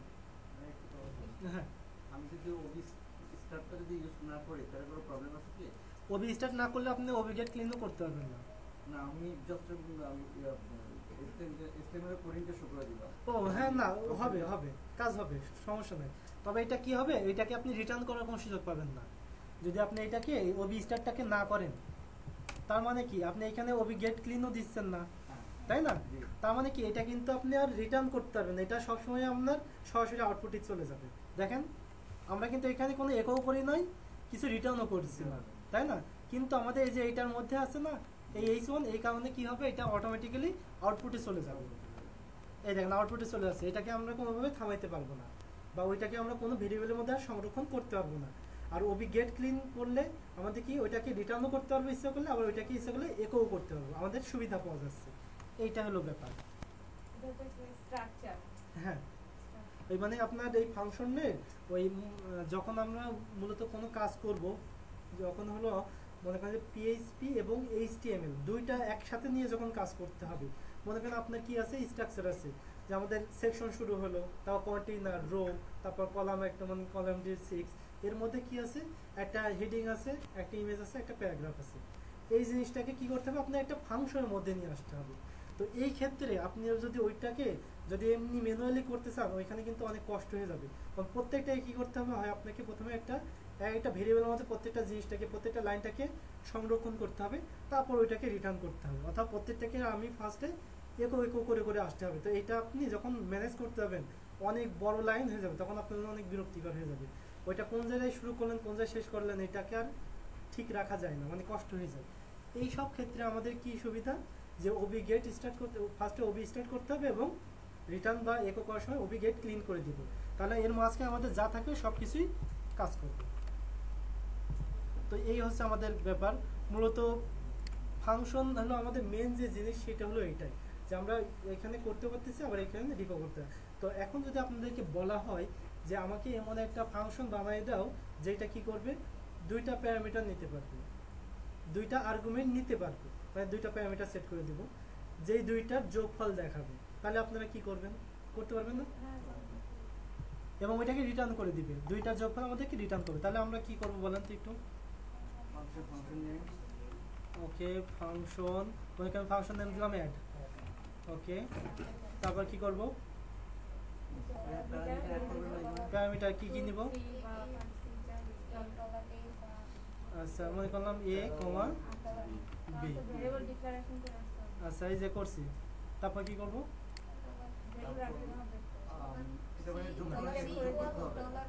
জি হ্যাঁ, এ প্লাস বি, $সাইন এ প্লাস $সাইন বি, সেমিকোলন, তারপর কোথায় এটা না, আমি রিটার্ন করতেছি RETURN রিটার্ন। তবে এই ক্ষেত্রে আমাদের সুবিধার ক্ষেত্রে বা আমাদের আরো সেফ থাকার জন্য এটা কি উচিত হবে, আমাদের আলাদা একটা ভেরিয়েবলের মধ্যে দুইটার ফলাফল সংগ্রহ করে ওইটাকে রিটার্ন করে দেওয়াটা ভালো হবে। তো সেই ক্ষেত্রে আমাদের কি উচিত, মনে করেন সাপোজ আমরা এখানে দিলাম যে রেজাল্ট ইকুয়াল কি করলাম, এ প্লাস বি, আমরা রেজাল্টের মধ্যে এ প্লাস বিটা রাখলাম। এবার তারপর কি করলাম, হ্যাঁ রিটার্ন করে দিব রেজাল্টটাকে। তো এইটা আমাদের জন্য বেশি সুবিধা হবে। তো তাহলে আমরা এবার দেখি তো কাজ করে যে আসলে আমাদের এটা কাজ করে কিনা। জি হ্যাঁ, ফাংশন আমি উপরে একটা বিআর দিয়ে দিলাম। আচ্ছা, তো তাহলে আমরা কি করবো, এখানে একটা কল করব, কি দিব, অ্যাড। এবার কত দিব বলেন, 75 আরেকটা দিলাম মনে করেন যে কত 25, তাই আমাদের কত দেখাবে 100। কিন্তু কি করতে হবে ফার্স্টে এগো করতে হবে না, কারণ এটা তো রিটার্ন হয়ে যাচ্ছে 100, তাহলে কি দেখাচ্ছে না। এবার আমরা যদি এখানে আবার চেঞ্জ করি, আমাদের মূলত ফাংশন কি জন্য তৈরি করা, আমাদের একই ধরনের কাজ বারবার যখন প্রয়োজন হবে, অনেক বড় কাজ ইনস্ট্রাকশন, তো এটা তো বারবার আমাদের লেখার কোনো প্রয়োজন নাই। তো যেমন আমাদের কি আমরা 75 প্রয়োগ করলাম, আমাদের কি আরেকটা জিনিস প্রয়োজন হইতে পারে না, মনে করেন যে কত দিলাম আমরা যে 70 আর এইদিকে দিলাম মনে করেন যে 80, আমরা এইটাও করতে পারি, তাহলে কি আমাদের হবে না, দেখাবে না। একটা বিয়ার দিয়ে দেই। ওকে, তো তাহলে আমাদের কি দেখাবে এখন 150। তার মানে কি এটা কিন্তু ও অটো প্রত্যেকবার যখন আমরা কল করতে ও ভিতরে চলে যাচ্ছে, যে ওইখান থেকে প্রসেসটা করে নিয়ে আমাদেরকে আউটপুট দিয়ে দিচ্ছে, তাই না। আমাদের কিন্তু প্রত্যেকবার যোগ করা লাগছে না যে এটা প্লাস এটা কত, এটা প্লাস এটা কত, এটা প্লাস এটা কত, এরকম রাখছে না। তো এইবার আপনাকে এমন একটা ফাংশন বলতে দেওয়া হবে, মোট আপনাদের কি 3টা ফাংশন তৈরি করবেন। 3টা ফাংশন কি, একটা হলো আমাদেরকে যোগ করবে, আরেকটা ফাংশন কি করবে গুণ করবে, এই দুইটা যে একটা যোগ করলো আর একটা গুণ করলো। এইবার আমাদেরকে আরেকটা ফাংশন থাকবে, ওই ফাংশনটাকে দুইটাকে আবার প্যারামিটার হিসাবে নিতে পারবে, প্যারামিটার হিসেবে নিতে পারবে এবং নিয়ে কি করবে গুণটার থেকে যেটা যোগ করছে এই দুইটা মাইনাস করে মাইনাস ফল দেখাবে, এরকম ফাংশন। আমি জিনিসটা আরেকবার ক্লিয়ার করি, আমরা যেটা করছি একটা অ্যাড করার জন্য একটা ফাংশন বানাইছি না, ঠিক একইভাবে আমাদেরকে আরেকটা ফাংশন বানাতে হবে যেটা আমাদেরকে মাল্টিপল করবে, গুণ করবে। আরেকটা ফাংশন বানাতে হবে যেই ফাংশনের মধ্যে আমরা এই দুইটা ফাংশনটারে মানে আর্গুমেন্ট হিসেবে পাস করতে পারবো, এবং ওর রেজাল্টটা শো করবে কি গুণফলটার থেকে যোগফলটা দুইটা বিয়োগ করে দেখাবে, গুণফলের থেকে যোগফলটা বিয়োগ করে আমাদের আউটপুট দিবে। জিনিসটা কি বুঝতে একটু কষ্ট হচ্ছে? আচ্ছা, আমরা এখানে আসি আবার।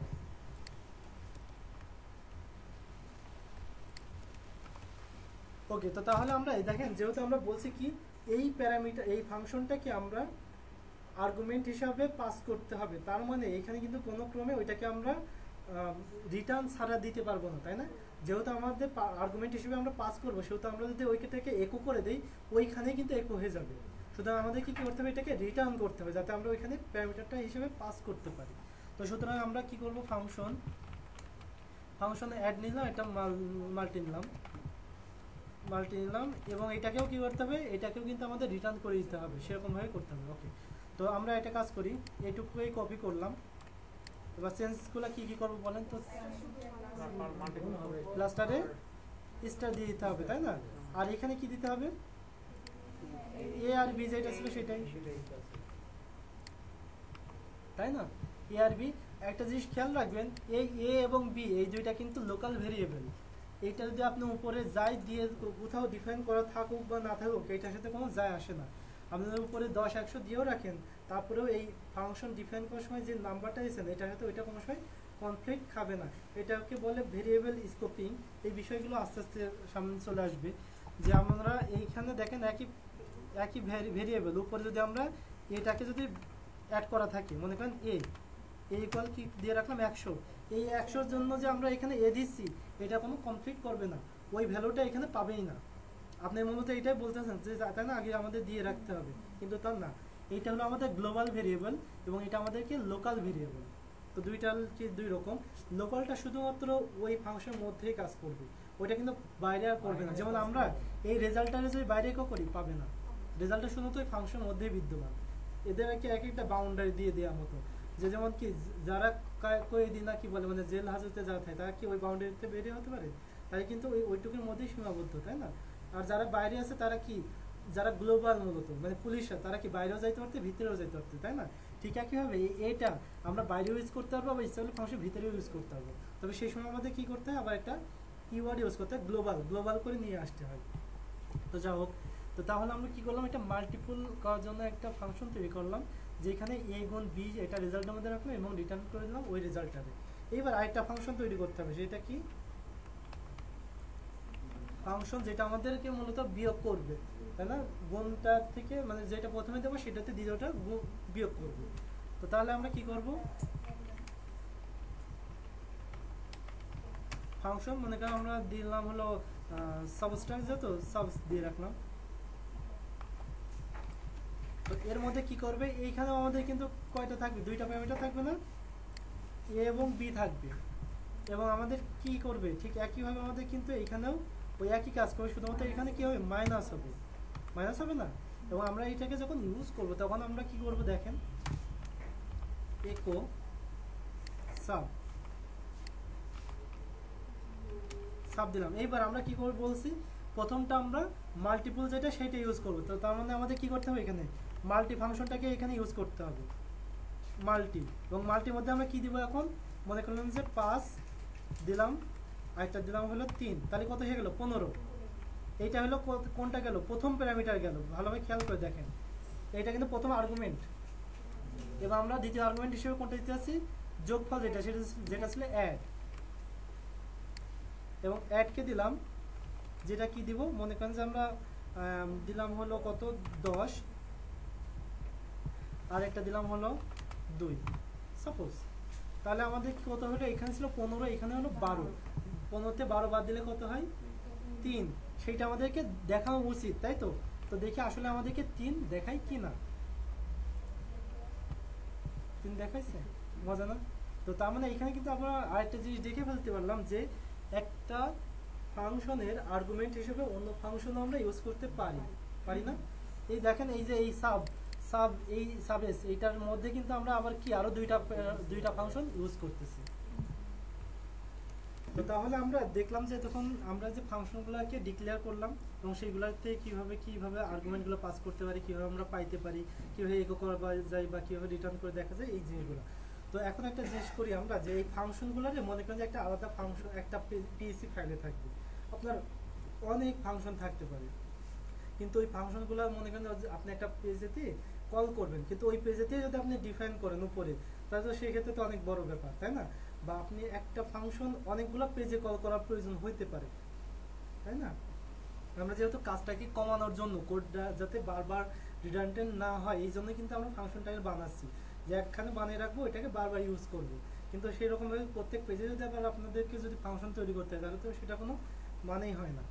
তো এই জন্য আমাদের কি করা উচিত, এইসব ফাংশনগুলোর একটা আলাদা একটা পিএসসি ফাইলের মধ্যে থাকে এবং ওইটাকে আমরা অন্য জায়গায় ইউজ করব, তাই না। তো সেই ক্ষেত্রে আমাদের কি উচিত হবে, এইখানে যত ফাংশন আছে সবগুলারে আমরা কেটে ফেলি, আমরা আলাদা একটা ফাংশন নিই।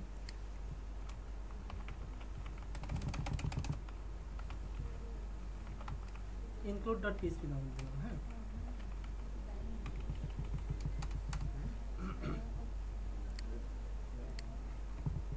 আচ্ছা, তো include.php নামে আমরা একটা ফাইল তৈরি করলাম। তো এর মধ্যে কি করব আমরা, এই যে ফাংশনটা ছিল, মনে করেন সবার নিয়েছি না আমরা, জাস্ট এখানে 3টা ফাংশন নিয়ে যাব, মাল্টি, সাব আর যেটা হলো অ্যাড ছিল, এই 3টারে আমরা ওইখানে নিয়ে চলে যাব।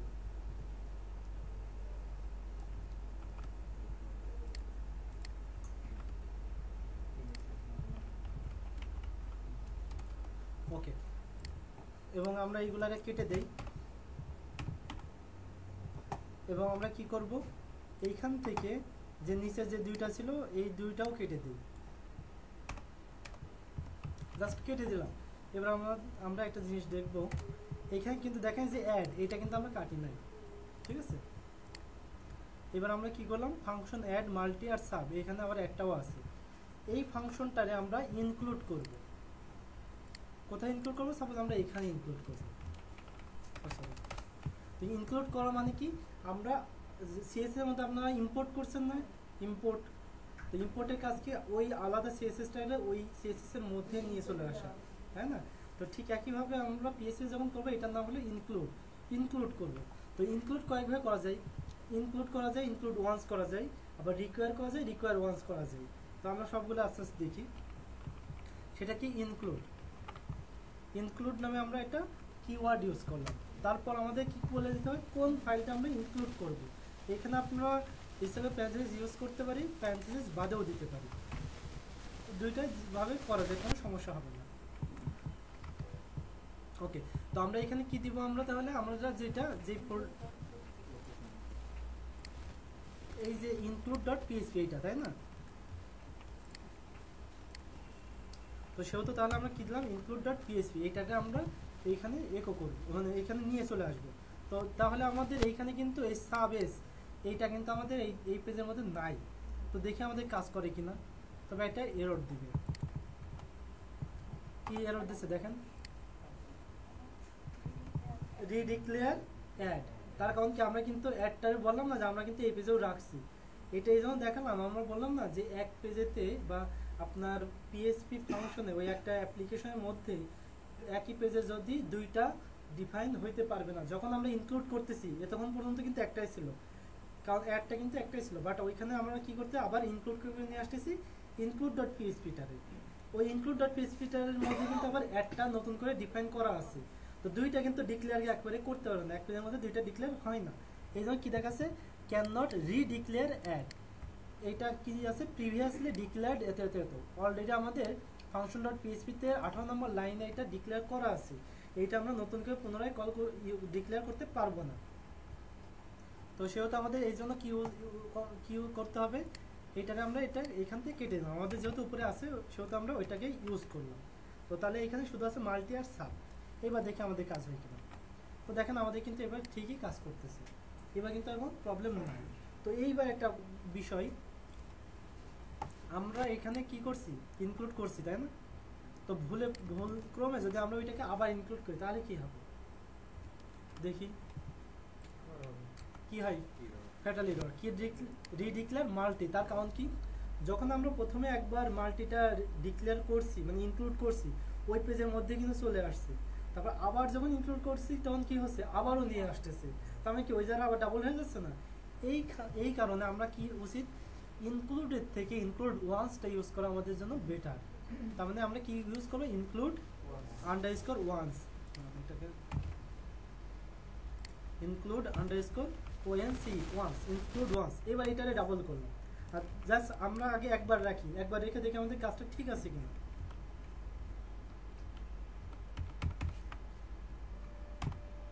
ঠিক আছে, 3 আউটপুট 3 দেখাচ্ছে না? ওকে, আচ্ছা। তো এখন আমরা কি করব, এটাকে আবার ডাবল করে ফেললাম। এখন কি আমাদের এরর হওয়ার কথা না? কিন্তু ইনক্লুড ওয়ান্স এর কাজ কি, ও একবার ইনক্লুড করবে। যখন ইনক্লুড ওয়ান্স করতেছি ও চেক করতেছে এর আগে এই ফাইলটা আবার আমার এই পেজেতে ইনক্লুড হয়েছে কিনা। যদি ইনক্লুড হয় তাহলে কি করতেছে, ও এটাকে আর নতুনকে ইনক্লুড করতেছে না। আর যদি পুনরায় আগে যদি ইনক্লুড না হয়ে থাকে সেক্ষেত্রে আমাদের নতুন করে ইনক্লুড করতেছে। এইটার কাজ হলো এইটা। তো শুধু আমাদের কি কোনটা বেটার ইউজ করা, ইনক্লুড ওয়ান্স। আচ্ছা, আর একটা কি, এইবার আমাদের যদি ইনক্লুড নামে কোনো ফাইল না থাকে তাহলে কি হবে,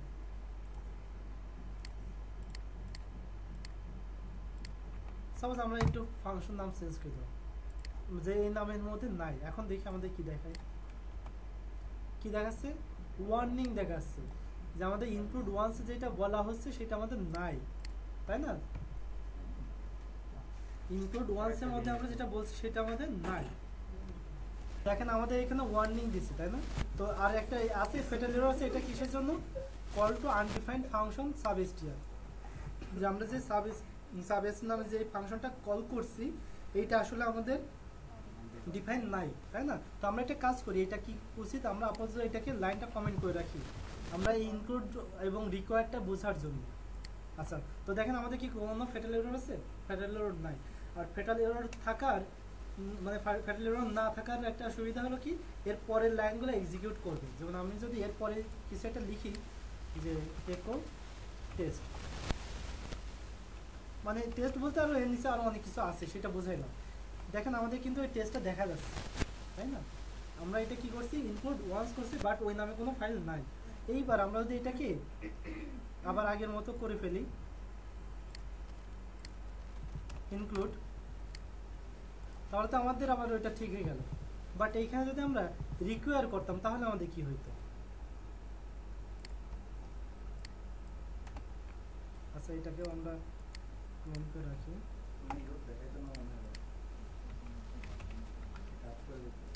require, R E Q U I R require, require দিলাম কি, ইনক্লুড ডট পিএসপি। তো এখন কি আমাদের একই কাজ করবে না, আমাদের কিন্তু সেই একই কাজ করতে। আচ্ছা যদিও আমাদের এটা অফ করে রাখছে, এটাকে না খুলে রাখলে বুঝতে পারবো না কাজ করছে কিনা। কি কাজ করে 3 আছে, তাই না? তার মানে কি কাজ কিন্তু করতেছে। এইবার ঠিক একইভাবে আবার এইটাকেও যদি আমরা ডাবল করি তাহলে কিন্তু আমাদের আবার ফ্যাটাল এরর দিবে, ওই ইনক্লুড ওয়ান্সের মতোই। কারণ কি আমরা আবার নতুন করে ডিক্লেয়ার করতে যাচ্ছি, তাই না? একই ফাংশন ডিক্লেয়ার করতেছি, এই জন্য আমাদের এটা আবার ফ্যাটাল এরর দিয়েছে। আর ফ্যাটাল এরর দিলে কিন্তু দেখেন পরেরটা কি, পরে আর কেউ দেখা যায় না। তো আমরা সেহেতু কি করব, এখানে রিকোয়ার ওয়ান্স করব। সেই ইনক্লুড ওয়ান্সের মতো রিকোয়ার ওয়ান্স একই কাজ করবে। তখন কি করবে দেখেন, ও কিন্তু একবারই নিয়ে আসবে, ও কিন্তু আর দুইবার নিয়ে আসতেছে না। বাট এইবার রিকোয়ার ওয়ান্স ইনক্লুড আর ইনক্লুড ওয়ান্স, মানে রিকোয়ার ওয়ান্সও যেরকম ইনক্লুড ওয়ান্সও সেরকম, রিকোয়ার যেরকম ইনক্লুডও সেরকম। বাট এই দুইটার মধ্যে পার্থক্য কি, তাই না? পার্থক্যটা কি সেইটা এখন আমরা দেখবো। সেইটা হলো রিকোয়ার ওয়ান্স আমরা করলাম, মনে করেন এই রাখলাম, রিকোয়ার ওয়ান্স একই কাহিনী। কিন্তু এই নামে যদি আমাদের কোনো ফাইল না থাকে সেই ক্ষেত্রে কী হবে, আমরা ফাইল নামটা চেঞ্জ করে দিলাম। এখন আমাদের দেখেন, এবং কি করবো, এটাও আমরা অফ করে দিলাম যাতে আমাদের এই আনডিফাইন্ড এররটা না আসে। এইবার আমাদের কি দেখাবে, তারপর কি দেখেন ফ্যাটাল এরর দিয়ে দিচ্ছে। কিসের জন্য ফ্যাটাল এরর দিচ্ছে? তার কারণ ওপেনিং রিকোয়ার, যদি আমাদের কোনো ফাইল আমরা রিকোয়ার করে রাখি এবং ওই ফাইলটা যদি না পাই, ইনক্লুড করে না পাই, তাহলে তখন ওইখানে ফ্যাটাল এরর দিয়ে দেয়। বাট যখন আমরা ইনক্লুড ওয়ান্স করবো আর ইনক্লুড করবো, তখন কিন্তু ওই ফাইলটা না পারলে একটা ওয়ার্নিং দেয় যে এটা আমাদের দরকার ছিল কিন্তু এটা পাওয়া যায়নি। বাট যখন আমরা রিকোয়ার করবো ওইটা না পাইলে আমাদেরকে ফ্যাটাল এরর দিয়ে দিবে। তার মানে মূলত না, তো তার মানে ইনক্লুড এবং রিকোয়ারের মধ্যে একটাই মেন পার্থক্য, সেটা হলো একটা ফ্যাটাল এরর দেয়, একটা হলো ওয়ার্নিং দেয়। ঠিক আছে, যেটা আমাদের মাস্ট বি প্রয়োজনই, খুব প্রয়োজন, যেটা ছাড়া আমাদের একদম অচল, সেটা আমরা অবশ্যই কি করে রাখবো, রিকোয়ার করে রাখবো, যাতে ওর পরে আর কোডে এক্সিকিউটিভ না হয়। আর যেটা না হইলেই অক্সিলারির মতো, যে না হইলেও আমাদের চলায় যাওয়া যাবে, সেগুলো আমরা ইনক্লুড ওয়ান্স করি। তো এই হচ্ছে মূলত আমাদের পার্থক্য। তাহলে ইনক্লুড ওয়ান্স এবং রিকোয়ার ওয়ান্স কি জিনিস সেটা আমরা বুঝে ফেললাম, তাই তো? আচ্ছা,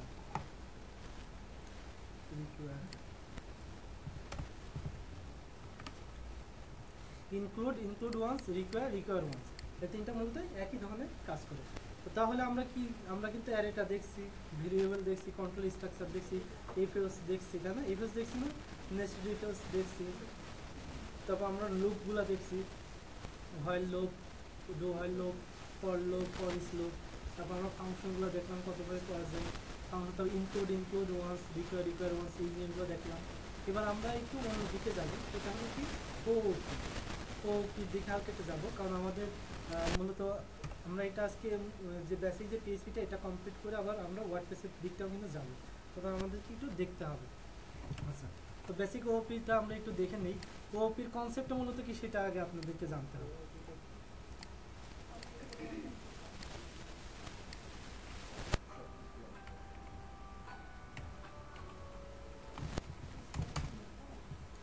আচ্ছা, ওপিটা মূলত এর মিনিংটা হলো অবজেক্ট ওরিয়েন্টেড প্রোগ্রামিং।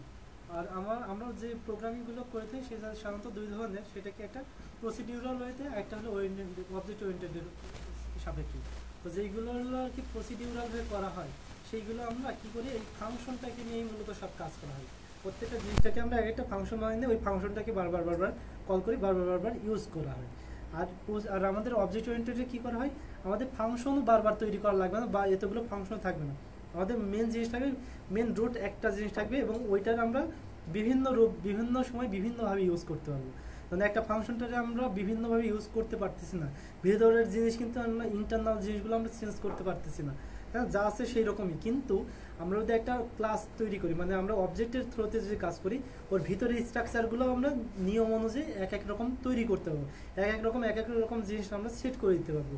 এইটার জন্যই মূলত আমাদের ওপিটা বেশি জনপ্রিয়তা পাইছে, কারণ এখানে একটা কোড লিখে বা একটা ক্লাস ডিফাইন করে আমরা ওইটাকে নিজেদের সুবিধা মতো বিভিন্ন সময় বিভিন্ন রকম আমরা রূপ ধারণ করাইতে পারি। বাট আমরা ফাংশনগুলোকে সেরকম করাইতে পারি না। তো আপনারা তো এই জন্য আর কি ওপিটা অনেক বেশি জনপ্রিয়। যেমন সিতে যদি কোনো ল্যাঙ্গুয়েজে কাজ করা হয়, সি কিন্তু আপনার ওইটা কিন্তু প্রসিডিউরাল ওয়ে, ওতে কিন্তু ওপি নাই, সব প্রত্যেকটাই ফাংশন করে নিয়ে কাজ করতে হবে। কিন্তু জাভাটা বা যেগুলো আছে এগুলোতে কিন্তু আমাদের কি সম্পূর্ণ অবজেক্ট ওরিয়েন্টেড। তো পিএইচপিতে আপনার প্রসিডিউরাল ওয়েতেও কাজ করা যায়, আবার অবজেক্ট ওরিয়েন্টেড হিসাবেও কাজ করা যায়। তো আমরা এত সময় যেগুলো দেখলাম ফাংশন এইভাবে কাজ করা করি, এগুলো হলো প্রসিডিউরাল ওয়েতে করার জন্য। আর যদি আমরা অবজেক্ট ওরিয়েন্টেড ভাবে করতে চাই তাহলে সেই ক্ষেত্রে আমরা আরেকটা জিনিস করতে হবে, সেটা আমরা এখন দেখব। তো অবজেক্ট নিয়ে কাজ করতেছি, তো মূলত এই অবজেক্ট বা এই জিনিসগুলো মূলত কি, তাই না? তো এইটা জিনিস, তো তাহলে আমরা কি দেখতেছিলাম যে আমরা অবজেক্ট নিয়ে কাজ করব। তো অবজেক্টটা মূলত কি সেটা আমাদের জানতে হবে, অবজেক্ট কি বা ক্লাস কি, এই জিনিসগুলো। তো আমাদের কি অবজেক্ট, তো তাহলে আমরা যে অবজেক্টটা নিয়ে বলতেছি, অবজেক্টটা মূলত আমাদের যদি এটা নিয়ে কাজ করতে হয় তাহলে পিএইচপিতে একটা আছে কিওয়ার্ড আছে যেটা হলো ক্লাস। মূলত ক্লাসটাকে তারপর আমরা অবজেক্টে রূপান্তর করি। ক্লাসটা হলো মেন জিনিস, একটা স্ট্রাকচার মেন, আর ওইটার আমরা কি নামে একটা কল করব বা একটা জাস্ট একটা কপি মতো, যে একটা কপি, সেটা হলো আমাদের হলো অবজেক্ট। সাপোজ কীরকম যে আমরা হলো এই একটা হলো কপি, মনে করেন একটা ফাইল, তাই না? এই ফাইলটা কি করলাম, এই ফাইলটা একটা ফটোকপি করলাম, ফটোকপি করে আমরা এক জায়গায় রাখলাম, তো ওইটা মনে করেন যে একটা অবজেক্ট মতো। অনেকটা জিনিসটা এরকম, যদিও সম্পূর্ণ এরকম না, কারণ ফটোকপি না ঠিক, ওইটা কিন্তু একটা রেফারেন্স হিসাবে যায়। মূলত মেন জিনিসটাকে এইখানে। তো তাহলে এই জিনিসটা যদি আমরা এরকম করি তাহলে কি হবে, যে এই এসি বা প্রজেক্টর এইটা হলো আমাদের ক্লাস, আর রিমোটটা এইটা হলো আমাদের একটা অবজেক্ট। এই রিমোটটা আমার 10টাও থাকতে পারে, তাই না? 10 জন 10 থেকে কিন্তু কন্ট্রোল করতে পারবে। তো মূলত অনেকটা জিনিসটা এইরকম, যে আমাদের কি থাকবে, মেন যে জিনিসটা সেটা হলো ক্লাস, এবং ওইটাকে যেটা আমাদের কন্ট্রোলিং করব বা এইটা বিভিন্নভাবে যখন ইউজ করবো সেটা হলো আমাদেরকে একটা অবজেক্ট। তো আমরা যাই হোক এই জিনিসগুলো যতক্ষণ না পর্যন্ত প্র্যাকটিক্যাল দেখবো ততক্ষণ সময় পর্যন্ত এটা ক্লিয়ার হবে না। তো আমরা সেটা দেখি ফার্স্টে, যে ক্লাসের আমাদের ইটা কি, স্ট্রাকচারটা কি। ওকে, তো তাহলে আমরা কি করব, প্রত্যেকটা জিনিসের যেমন স্ট্রাকচার দেখছি, তাই না? ক্লাসেরও একটা স্ট্রাকচার আছে। ক্লাস বলে আবার আপনারা সিএস এর ক্লাস মনে করেন না, যে ডট দিয়ে ক্লাস দিলাম হয়ে গেল, এটা একটা ক্লাস। তো পিএইচপিতে ক্লাসটা কি, ক্লাসের জন্য একটা কিওয়ার্ড আছে যেটা হলো ক্লাস। তাহলে আমাদের স্ট্রাকচার হলো ক্লাস নিতে হবে ফার্স্টে। এরপরে আমরা ফাংশন হয় কি করছি, এরকম করছি না?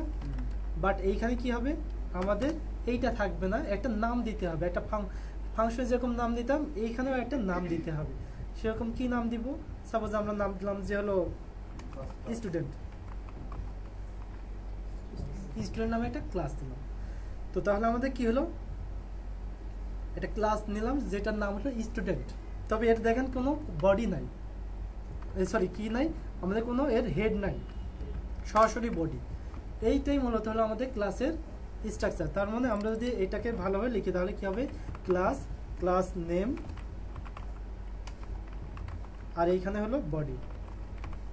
এইটা হলো আমাদের স্ট্রাকচার, মেন স্ট্রাকচারটা হলো এইটা। ওকে, তো এবার এটা আমরা সরাসরি বাস্তব এক্সাম্পল দেখি।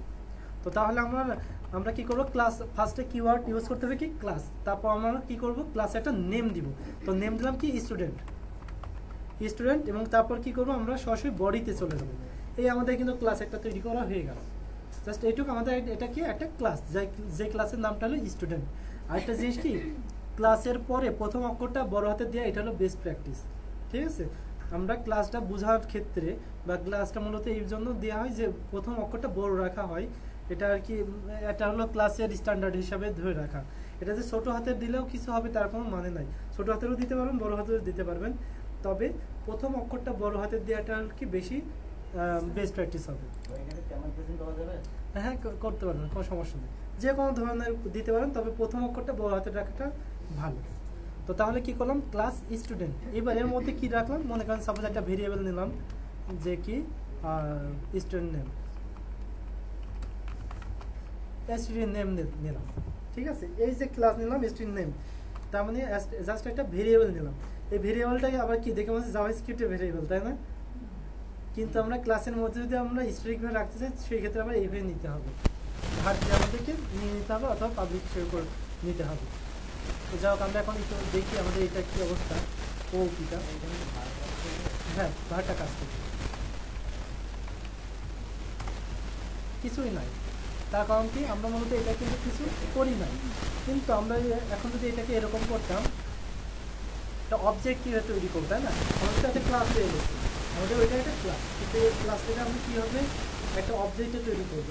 এর জন্য একটা অবজেক্ট তৈরি করতে হলে আমাদের কী করতে হবে, যে কোনো একটা ভেরিয়েবল নিতে হবে, যে অবজেক্টটা মূলত যাকে আমরা অবজেক্ট বানাবো। তো কাকে বানাবো, মনে করলাম যে সিঙ্গেল স্টুডেন্ট নামে একটা সিঙ্গেল মেথড। এইটাকে কিন্তু আমি কী করবো, এটাকে আমরা অপারেট জানবো। এই জন্য কী করতে হবে, ভিজুয়াল একটা অপারেটিং ইউজ করতে হবে, যেটা হলো নিউ অপারেটিং ইউজ করতে হবে। তারপরে কী করতে হবে, ক্লাসের নাম দিতে হবে, ক্লাসের নাম দিতে এটা কিন্তু সহজেই দিতে হবে। এখানে কিন্তু আমরা প্রোটেকশন ডিজাইন করবো, প্রোটেকশন ডিজাইনটা আসতে হবে। তাহলে কী হলো, অবজেক্ট ডায়াগ্রামে আমরা অবজেক্ট বানাইতে হবে, সেই অবজেক্টের ভিতরে অবশ্যই ভিজুয়াল কমেন্ট থাকবে। তারপর একটা অপারেটিং ইউজ করতে হবে, যেটা হলো নিউ এবং অ্যাসাইন করে দিতে হবে। নিউ অপারেটরের মধ্যে কিছু তারপর কী দেবো, ক্লাসের নাম। তাহলে আমাদের কী হলো, এই সিম্পল এসে এটা একটা অবজেক্ট তৈরি হলো। আমরা যে গেট টাইপ দিতাম না, গেট টাইপ দিয়ে কি টাইপ দেখা যায় না, তো আমরা দেখেন এখানে যদি আমরা গেট টাইপ দিই তাহলে আমাদের কী আছে, গেট টাইপ দিয়ে যদি আমরা এই এসটিডি এটারে দেই, এটা যদি একো করে দেই, তাহলে আমাদের কি দেখাবে, অবজেক্ট দেখাচ্ছে। দেখছেন, তার মানে এটা কি, এটা একটা অবজেক্ট টাইপ, এর টাইপটা হলো অবজেক্ট। তার মানে আমাদের কিন্তু, বাট এই লাইনটা কেটে দিই, মনে করেন এইটুকু আমাদের নাই, বা এই জায়গায় কী করবো, নিউটা কেটে দিয়ে আমরা এটাকে স্ট্রিং বানিয়ে দিলাম। সেই ক্ষেত্রে আবার কী হয়ে যাবে, একই জিনিস থাকলো, জাস্ট আমরা এটাকে স্ট্রিং বানিয়ে দিলাম, তাহলে আমাদের এটা স্ট্রিং হয়ে যাবে, এটা কিন্তু আর অবজেক্ট নাই। ওকে, তাহলে আমরা এই কথাটা বলতে পারি যে ক্লাসটা অবজেক্ট হচ্ছে ক্লাসের একটা ইনস্ট্যান্ট। হ্যাঁ, আপনার মূলত যে অবজেক্টের যে সংজ্ঞাটা সেইটাই এরকম যে object is instant of A class, object is instant of A class, মানে একটা হলো ক্লাসের একটা ইনস্ট্যান্ট, জাস্ট আমরা ওইটার থ্রুতে আমরা ওইটাকে ইউজ করতে পারবো। তো আমাদের এইরকমভাবে এই অবজেক্ট যে শুধুমাত্র একটাই তৈরি করতে পারবো তার কোনো মানে নাই, আমরা ইচ্ছা করলে কিন্তু আরও অনেকগুলো অবজেক্ট তৈরি করতে পারবো। ঠিক একইভাবে অন্য একটা ভেরিয়েবল নিয়ে যদি আমরা নিউ দিয়ে আবার স্টুডেন্ট দিয়ে দিই তাহলে আমাদের হয়ে যাবে। বাট আমরা এর ভিতরে ভ্যালুটাকে কীভাবে ইউজ করবো, মনে করেন সাপোজ এর নাম দিলাম কি স্টুডেন্ট, যে মনে করেন দিলাম যে হলো কুদ্দুস, ডিজে কুদ্দুস। ওকে, তো তাহলে আমরা কি দিলাম, নাম দিলাম হলো কুদ্দুস। এইবার এইটাকে যদি আমরা দেখতে চাই, মানে পাইতে চাই, তাহলে আমরা কি করব, আমাদের এখানে একটা ইউজ করতে হবে, কি বলে, একটা অপারেটর ইউজ করতে হবে, যেটা হলো আমাদের একটা ড্যাশ দিয়ে তারপর হলো এই যে গ্রেটার দেন, এটা হলো আর কি অবজেক্ট অপারেটর। এটার নামটা সঠিক নাম কি আমি জানি না, অবজেক্ট অপারেটর হিসেবে আপনারা মনে করে রাখেন। যে কোনো অবজেক্টের থেকে যদি আমরা কোনো প্রপার্টিকে পাইতে চাই বা কোনো মেথডের যদি ইউজ করতে চাই, তাহলে আমাদেরকে অবশ্যই এই অপারেটরটি ইউজ করতে হয়। তো এরপর আমরা কি দিব, আমাদের যেই এটার নাম ছিল, প্রপার্টির নাম ছিল, আচ্ছা এই জায়গাটা এখানে প্রপার্টি আর মেথডের নাম চলে আসতেছে, আমি এগুলাকে আপনাদেরকে বলতেছি যে কোনটা কি জিনিস, জাস্ট আমরা একটু দেখি যে আমাদের আসলে কাজ করে কিনা। কুদ্দুস দেখাচ্ছে, এবার আমরা একটু আসি যে প্রপার্টি কি জিনিস আর মেথড কি জিনিস। আমরা যদি কোনো ক্লাসের মধ্যে শুধুমাত্র যদি কোনো ভেরিয়েবল হিসেবে যে জিনিসগুলো রাখবো, যে সরাসরি ও মানকে কন্টেইন করতে পারবে, যে কোনো ভ্যালুটাকে কন্টেইন করতে পারবে, সেইগুলো হলো এক একটা প্রপার্টি, ঠিক আছে, মানে সম্পদ, এক একটা সম্পদ প্রপার্টি। আর যদি আমরা এই ক্লাসের মধ্যে যদি কোনো মেথড করি, মানে কোনো ফাংশন ডিক্লেয়ার করি, যেটা আমাদের অনেক ধরনের আরও ক্যালকুলেশনে আতাপাতা কাজ টাজ করতে পারবে, এইগুলোকে বলবো মেথড। তার মানে আমরা কি একই জিনিস ভেরিয়েবল এবং ফাংশন, এটা হলো ক্লাসের বাইরে, আর ক্লাসের ভিতরে আসতে চলে হয়ে যাবে কি প্রপার্টি এবং মেথড, ঠিক আছে।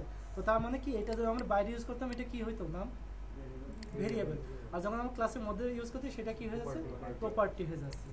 আচ্ছা, ঠিক একইভাবে যদি আমরা এখানে একটা ফাংশন তৈরি করি, ফাংশন কি, যে হলো সেট নেম,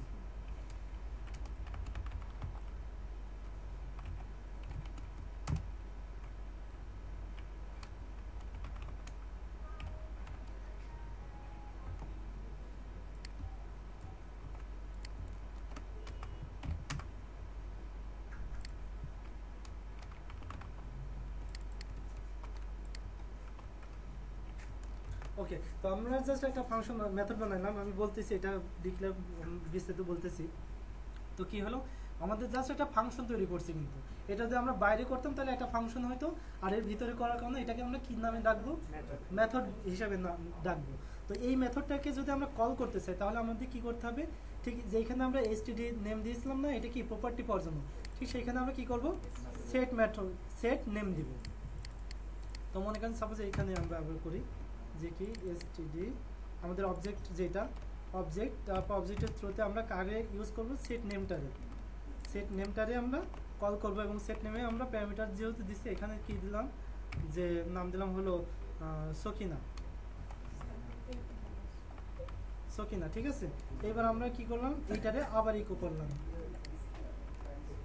ওকে, তাহলে আমাদের ছিল আগে ছিল কি কুদ্দুস, তারপর এটাকে আমরা সকিনা বানাইলাম। তো দেখি আমাদের আসলে কাজ করে কিনা।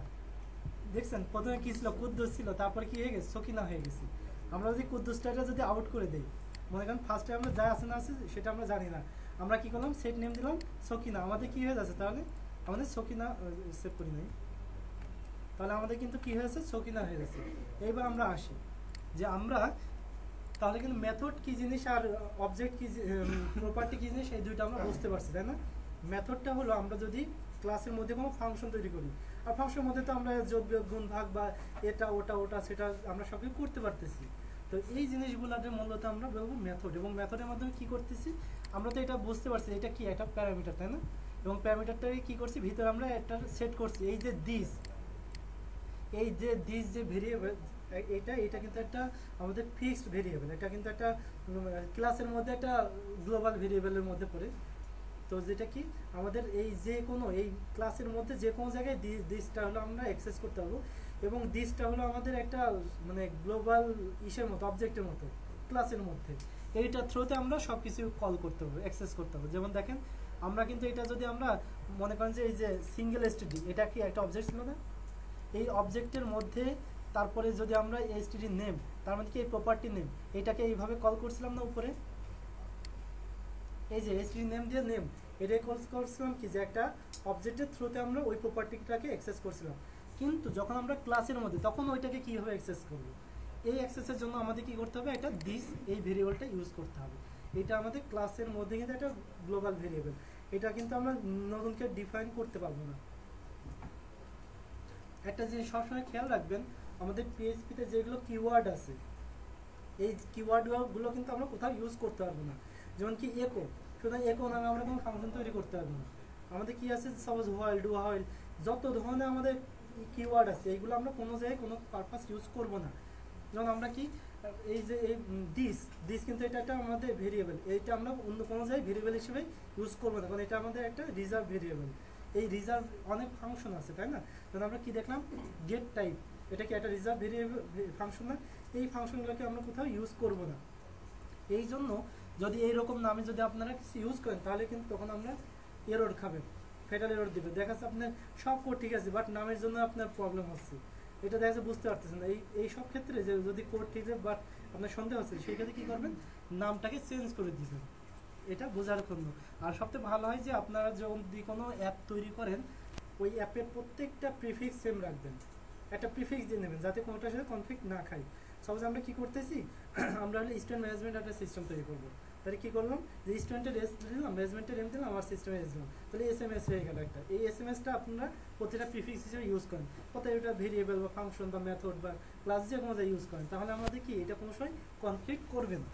ওকে, তো এইবার আমরা আসি যে মেথডের মূলত এইটার দ্বারা আমরা কি করলাম।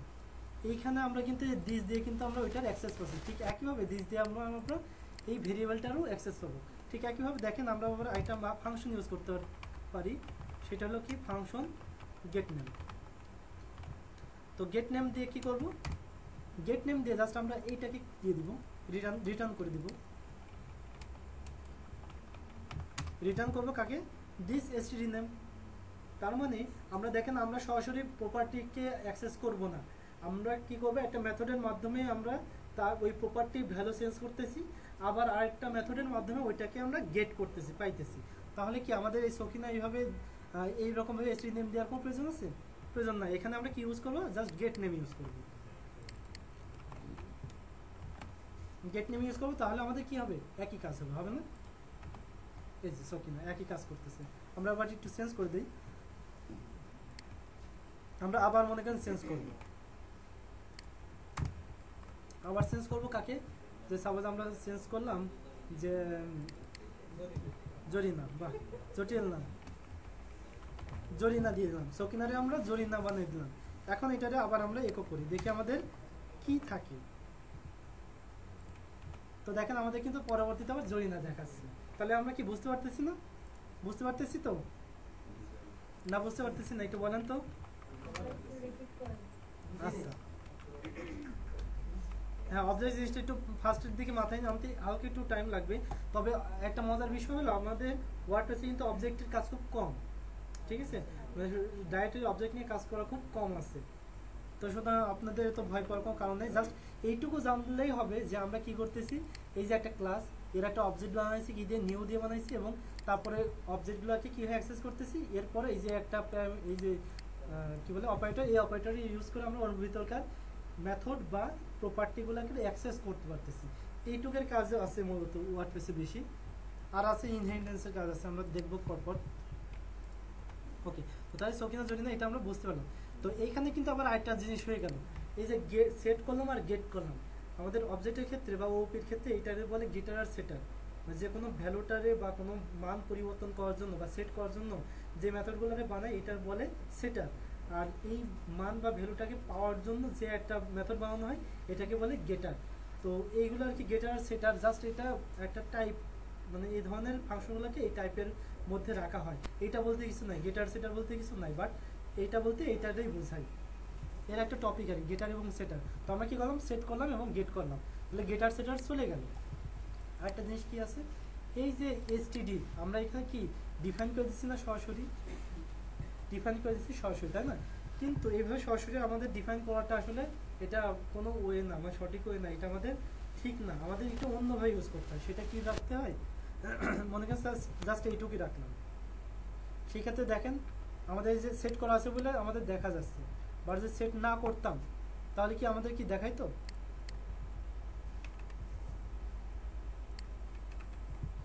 এখন কি আমাদের কি কিছু দেখাবে? কিছু দেখাচ্ছে না, কারণ কিছু নাই, তাই না? কিন্তু আপনি যদি মনে করেন যখন আমি একটা স্টুডেন্ট এইরকম তৈরি করবো, একটা অবজেক্ট ক্রিয়েট করব, তখনই আমার কিছু ভ্যালু আমাদের অ্যাসাইন করে দেওয়ার দরকার, ওইটা কম্পালসারি দরকার, তখনই ইনস্ট্যান্টভাবে। তো সেই ক্ষেত্রে আমাদের কি করতে হবে, তখন আমাদেরকে কনস্ট্রাক্টর ইউজ করতে হবে, ঠিক আছে? কনস্ট্রাক্টরের কাজ ডিফল্ট ভ্যালুটাকে অ্যাসাইন করে দেওয়া। যখন আমরা ফাংশন তৈরি করছিলাম, ফাংশনের মধ্যে কি ডিফল্ট ভ্যালু অ্যাসাইন করে দিচ্ছিলাম না, ইকুয়াল দিয়ে? তো ঠিক একই রকমভাবে আমরা এখন কি করব, কনস্ট্রাক্টের কাজ করব। কনস্ট্রাক্ট এটা একটা ম্যাজিক মেথড বলে, ঠিক আছে? অবজেক্টিভ ভাষায় এটা হলো একটা ম্যাজিক মেথড। তো সেইটা কি করতে হয়, ফাংশন এবং ম্যাজিক মেথডগুলো বোঝার নিয়ম হলো সবগুলো ডাবল আন্ডারস্কোর দিয়ে শুরু, ঠিক আছে? তো তারপর কি করবো আমরা, কনস্ট্রাক্ট। তো আমরা কি করবো, কনস্ট্রাক্ট করবো। এবার কনস্ট্রাক্টের মাধ্যমে কি করব, কনস্ট্রাক্টের মাধ্যমে মূলত করবো আমরা একটা প্যারামিটার নিয়ে, যেহেতু আমাদের একটা জিনিস সেটা কি আছে, নেম আছে, জাস্ট নেমটাকে সেট করতেছি। তো সুতরাং আমরা মনে করি এখানে নেম রাখলাম, এবং এইটারে আমরা সেট করে দিব কিসের মাধ্যমে, যেহেতু আমাদের সেট নেম নামে একটা অপশন আছেই, সেহেতু আমরা কি করলাম, সেট নেমের মধ্যে অবশ্যই এটারে আবার অ্যাক্সেস পাইতে হলে কি করতে হবে, দিস করতে হবে না, দিস সেট নেম নেম, ঠিক আছে? এই যে ওই নেমটারে আমরা এর ভিতরে বসাই দিলাম, বা অন্য নামেও দিতে পারেন যদি আপনারা কনফিউজ হয়ে যান, এটা অন্য নামই দিয়ে দিই, এসটিডি নেম দিয়ে দিই,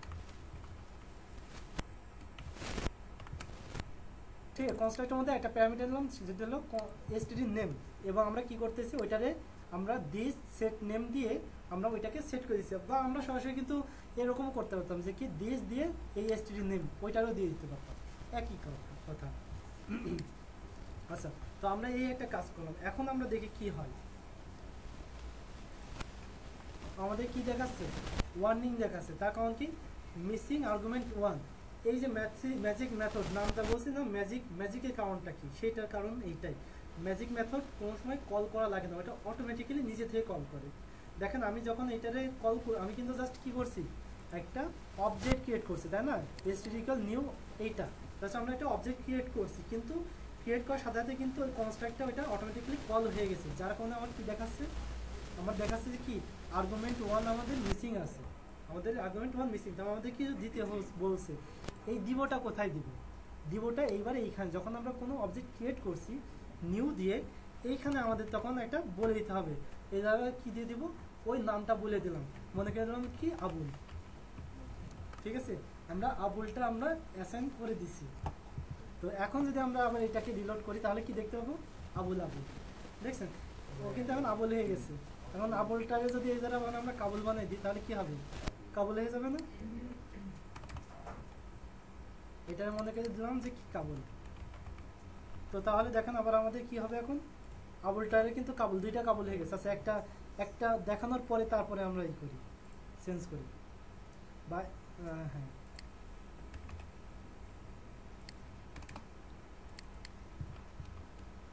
কাবুল, কুদ্দুস, আর কি আছে? বাবুল। আচ্ছা মদন দিলে ভালো হইতো, সমস্যা নেই। তো তাহলে দেখেন একটা হলো আবুল, একটা হলো বাবুল, কিন্তু আমরা মূলত মেনটা সেট করছিলাম কি? আবুলটারে মেন সেট করলাম, এই জন্য আমাদের প্রথমটা দেখাই দিচ্ছে। তো এইটা সুবিধাটা হলো আমরা তো একটাই অবজেক্ট ক্রিয়েট করবো না, আমরা তো দুইটা অবজেক্ট ক্রিয়েট করতে পারি, তাই না? করতে পারি না দুইটা। মনে করেন আমরা ওই জায়গায় দিলাম আরেকটা নাম দিলাম যে another student, STD. Another STD equal কি নিউ, তারপর হলো কি ওই স্টুডেন্ট।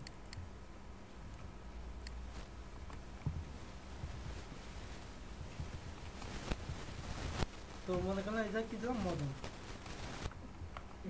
তো তাহলে কি একটা স্টুডেন্টের নাম হলো আবুল আর একটা হলো মদন, দুইটা কিন্তু আলাদা স্টুডেন্ট, এবং আমরা কিন্তু দুইটা আলাদা কিওয়ার্ড মানে দুইটা আলাদা অবজেক্ট নিয়েছি, তাই না? তো দেখেন আমরা ঠিক একইভাবে যদি এখন এইটারে যদি আমরা একো করে দেই, কি করবো এটারে? Get name. তো তাহলে দেখেন আমাদের কি মদন দেখাই দিবে না? মদনরে কিন্তু মদন দেখাই দিচ্ছে। আবার ঠিক একইভাবে আমরা যদি আবার ওইটার যেটা ছিল ওই এসটিডি ওইটার যদি দিই তাহলে আমাদের কি দেখাবে? আবার এইটার আবার বাবুল দেখা দিচ্ছে, তাই না? মানে জিনিসটা তো বুঝতে পারবেন, ওইটা দুইটা আলাদা আলাদা অবজেক্ট ক্রিয়েট করছে, একই ফাংশন দুইটা আলাদা অবজেক্ট ক্রিয়েট করছি, একটা হলো আবুলের জন্য, একটা হলো মদনের জন্য। এবং এদের কিন্তু আবার ভিতরে অনেক প্রপার্টি থাকতে হবে, তাই না? মানে একজনে আমার রোল নাম্বার থাকতে পারে, একজনে আমার দেখা যাচ্ছে কোন ক্লাসে পড়তে পারি, একজন এক এক জায়গায় পড়তে পারি। প্রত্যেকটা জিনিস কিন্তু আমরা এইভাবে আলাদাভাবে সেট করে দিতে পারবো। তো এইটা হলো মূলত আর কি মেন যে কনসেপ্টটা। তো এইবার আসি আমরা কি ইনহেরিটেন্সের কাছে। হ্যাঁ না, রিডিক্লেয়ার না, আমরা তো ইউজ করতে জাস্ট কল করতেছি, ডিক্লেয়ার তো হচ্ছে আমাদের উপরে। ওকে, কনস্ট্রাক্টের কাজ কি বুঝছেন? কনস্ট্রাক্ট কি করে মূলত? কনস্ট্রাক্ট এমন একটা ফাংশন যেটা অটোমেটিক্যালি নিজে থেকে কল হয়, এবং এইটা যখন আমরা কোনো অবজেক্ট ক্রিয়েট করি তখন ওই ক্লাসের পরে একটা প্যারেনথেসিস দিয়ে এখানে আমরা আর্গুমেন্ট পাস করতে পারি, এবং ওই আর্গুমেন্টটা কার আর্গুমেন্ট হিসেবে পাস হয়? এই কনস্ট্রাক্টের আর্গুমেন্ট হিসেবে পাস হয়।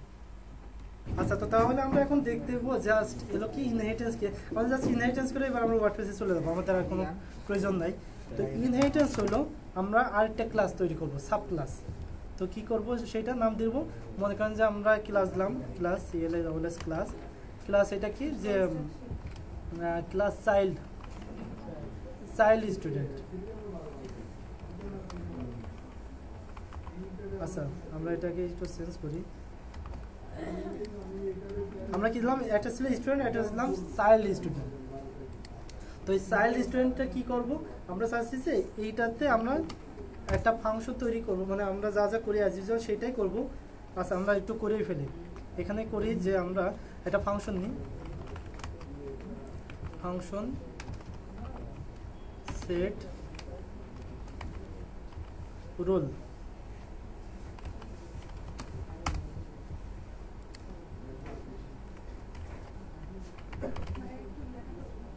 ও আচ্ছা আচ্ছা, হ্যাঁ দেখা যায় এবার। আচ্ছা, সেট রোল করছি, এবার আমরা রোলটারে কোথায় সেট করবো? তার মানে অবশ্যই আমাদের কি করতে হবে? একটা একটা প্রপার্টি নিতে হবে না? মনে করেন রোল নামে একটা প্রপার্টি নিলাম।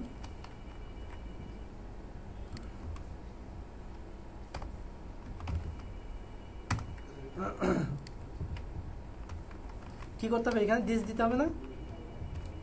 দিস, তারপর কি রোল। দেখেন একটা জিনিস, আমরা যেখানে প্রপার্টি ডিক্লেয়ার করি সেখানে কি $সাইন দিচ্ছি না? কিন্তু যখন আমরা এটাকে কল করতে বা কোথাও ইউজ করতেছি তখন কিন্তু আমরা $সাইনটা দিচ্ছি না, মানে ওই প্রপার্টিটা এটা নিয়মই এরকম। ওকে, দিস রোল ইকুয়াল কি হবে? এই রোল চলে আসবে না?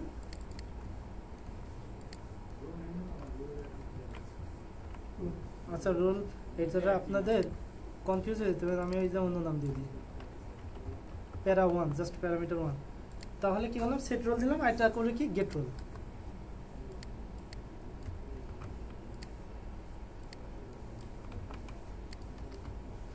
গেট রোল দিলাম, আর এখানে জাস্ট আমাদের এটাকে রিটার্ন করে দিব।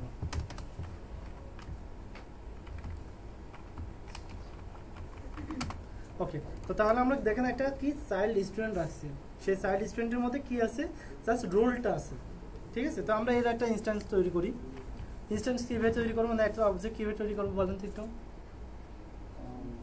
অবজেক্ট একটা নাম, এটা কি যে কোনো একটা ভেরিয়েবল নাম দিতে হবে না? যে কোনো ভেরিয়েবল নাম, মনে করেন আমরা কি দিলাম, ওবিজে, এটা অবজেক্ট ইকুয়াল নিউ। ক্লাসের নাম। আপনার চুপ কেন, একে কি দিব বলেন, চাইল্ড স্টুডেন্ট না, ক্লাসের নাম। এই হয়ে গেল আমাদের। ঠিক আছে, আমরা কি করলাম, একটা অবজেক্ট তৈরি করে ফেলছি। এখন কি করব, আমাদের রোল সেট করব না, যে কি এইটা, তারপর কি হলো set role, set role. Role বানান ঠিক আছে না, আল্লাহ জানে। তো সেট রোলে কি দিলাম, মনে করেন দিলাম যে হলো 14। এবার আমরা কি করবো, একক কি করবো, ওই অবজেক্টের মধ্যে থেকে কি করব, গেট রোল। তাহলে আমরা কি ওইটা পাবো, তাই না? মেথড যেহেতু আমাদের প্যারেনথেসিস দিতে হবে। তো দেখি তো আসলে আমাদের এটা দেখায় কিনা। মিসিং আর্গুমেন্ট 1 চাইল্ড রোল আমরা দিই নাই। ও, আমরা এটাতে প্যারামিটার রেখে দিচ্ছি, গেটের সময় তো কোনো প্যারামিটার আসবে না। তাহলে কি 14 দেখাচ্ছে, তাই না? আমরা একটু বিআর দিয়ে দেই, ব্রেক করে দেই।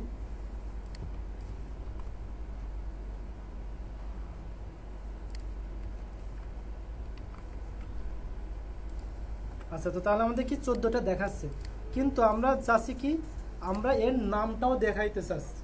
ঠিক আছে, আমরা কি করলাম, এই চাইল্ড স্টুডেন্ট এর তো একটা নামও আছে, তাই না? এর মনে করেন কি ওর অতিরিক্ত একটা রোল আছে, কিন্তু কি নামও আছে। তো চাইল্ড স্টুডেন্টও তো একটা স্টুডেন্ট, তাই না? আমার দরকার কি নেমটাও আমরা সেট করবো, কিন্তু নেম কিন্তু আমরা অলরেডি এর আগে কি একটা ক্লাস করছি না, ওই ক্লাসের মধ্যে কিন্তু আমাদের নেমের অপশনটা আছে। তো শুধুমাত্র আমাদের ডাবল করার কোনো প্রয়োজন নাই, ওইটাকে ইউজ করতে পারি না। এইবার আমরা চাচ্ছি এই স্টুডেন্ট চাইল্ড স্টুডেন্টের মধ্যে, এই ক্লাসের মধ্যে আমরা ওই যে আগের যে ক্লাসটা ছিল ওইটারও প্রত্যেকটা মেথডগুলোকে আমরা ইউজ করতে পারবো।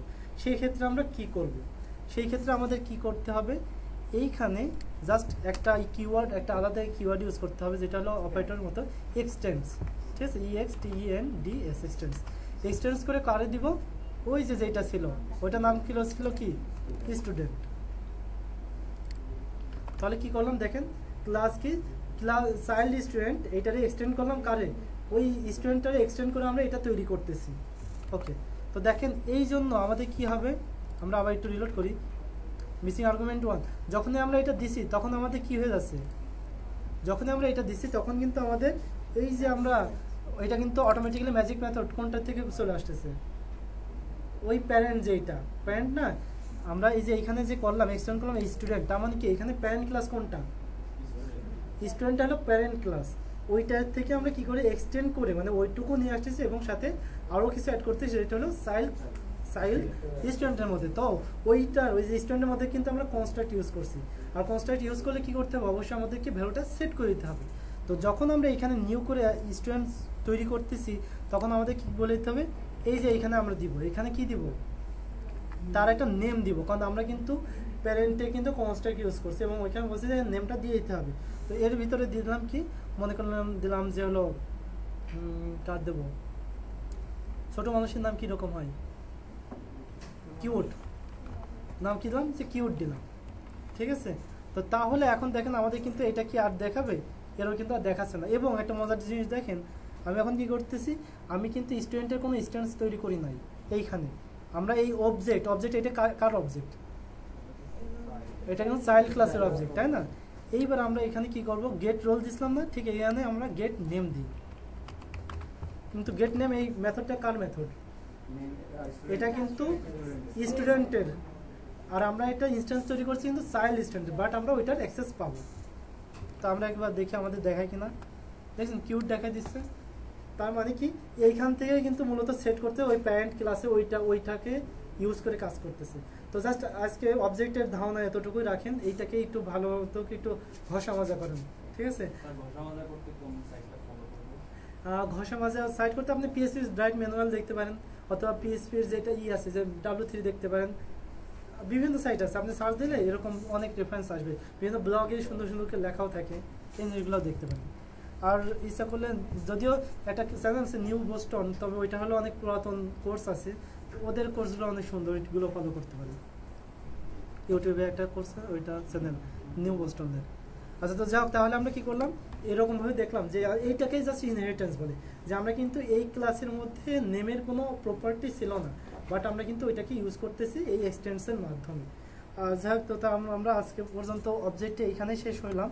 এখন আমরা কি করব, এখন একটু মাইএসকিউএল এ দেখি। আমাদের পিএইচপি পার্টটা মূলত একটু ক্লোজ করে ফেললাম। এইবার যখন আমরা মাইএসকিউএল এ যাচ্ছি, এটা মূলত কি, মাইএসকিউএল এর নাম শুনছেন আপনারা? এটা মূলত কি, এটা ডেটাবেস ম্যানেজমেন্ট সিস্টেম মাইএসকিউএল, তো ডিবিএমএস আর কি এক সংক্ষেপে যেটা বলে। তো এটা ডেটাবেস ম্যানেজমেন্ট সিস্টেম, তার মানে কি, ডেটা মূলত কি, ডেটা মূলত একটা কি, একটা তথ্য না, একটা তথ্য, কিন্তু কি আপনার স্বয়ংসম্পূর্ণ তথ্য না, যেটা কোনো অর্থ বহন করে না, এইরকম তথ্য, তাই না? কেন, যেমন ডেটাবেসে কি থাকে, র ডেটাগুলো থাকে, কিন্তু ওইটা কিন্তু কিছু রিপ্রেজেন্ট করে না। ওইটা কি, যখন অনেকগুলো ডেটা এক জায়গায় হয় তখন কিন্তু এটা একটা ইনফরমেশন হয়, তাই না? ইনফরমেশন আর ডেটার মধ্যে মূলত পার্থক্য এই যে আপনার ডেটাটা হলো আপনার আনপ্রসেস ডেটা, আর ইনফরমেশন একটা হলো প্রসেস ডেটা, এই হলো ব্যাপার, যেটাকে আর কি প্রস্তুত করে একটা কিছু আমরা বুঝতে পারবো। যেমন কি, মাই নেম ইজ লিঙ্কন, এই যে মাই নেম ইজ লিঙ্কন, প্রত্যেকটা একটা ওয়ার্ড না, প্রত্যেকটা একটা data, but my name is Lincoln, এই সম্পূর্ণ মিলে এটা কি, এটা একটা ইনফরমেশন। তো যাই হোক, তো আমরা মূলত এই ডেটাবেস কি, ডেটাবেস মূলত এরকম একটা খণ্ড খণ্ড তথ্যগুলো ধারণ করে, যেটা মূলত কোনো অর্থ বহন করে না, বাট ওইগুলোকে এক জায়গায় করলে একটা অর্থ বহন করে, এইটা হলো মূলত আমাদের ডেটাবেস।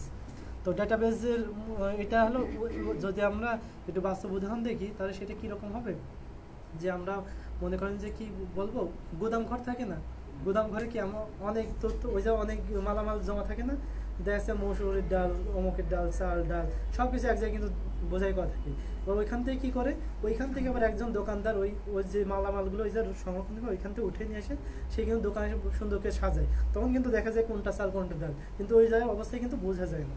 তো জিনিসটাও এইরকমই হবে, ডেটাবেসে মূলত আমরা এরকম সংরক্ষণ করব, ওইখান থেকে তুলে নিয়ে আসে আমাদের যখন যেখানে দরকার সেখানে আমরা ইউজ করব। তো মাইএসকিউএল নিয়ে ইউজ করতে হলে অবশ্যই আমাদের সার্ভার ওপেন রাখতে হবে।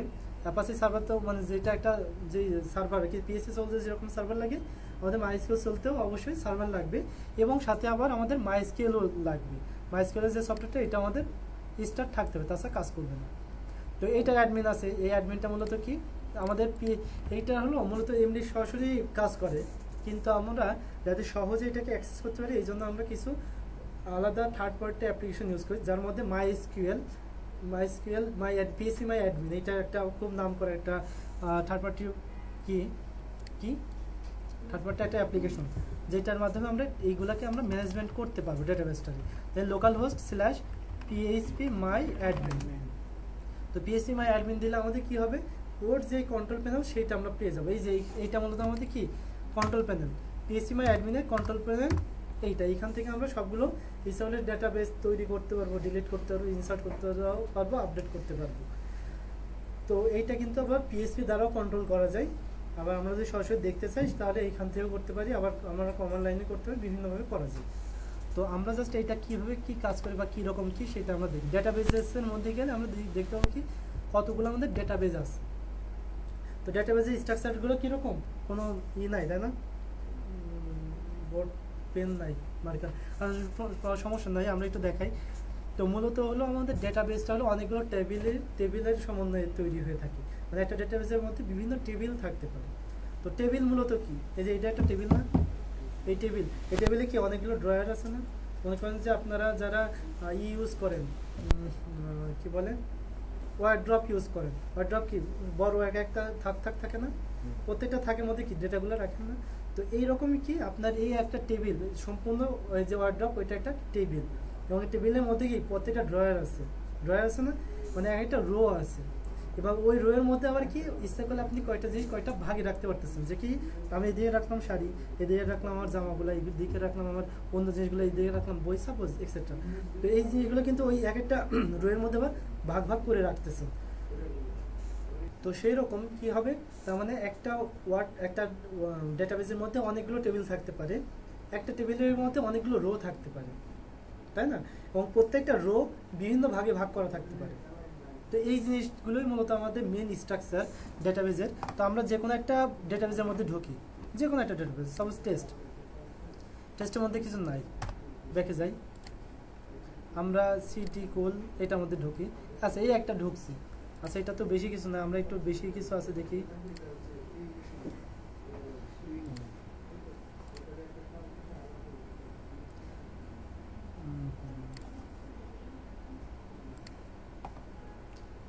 আচ্ছা যাই হোক, আমরা সেরকম কেউ দেখতে চাই, আমরা একটা কাজ করি, আমরা মনে করেন যে আমরা এই দেখলাম যে টেস্টের মধ্যেই ঢুকি, টেস্টের মধ্যে কিছুই নাই, কোনো ডেটাবেজ একটাও নাই।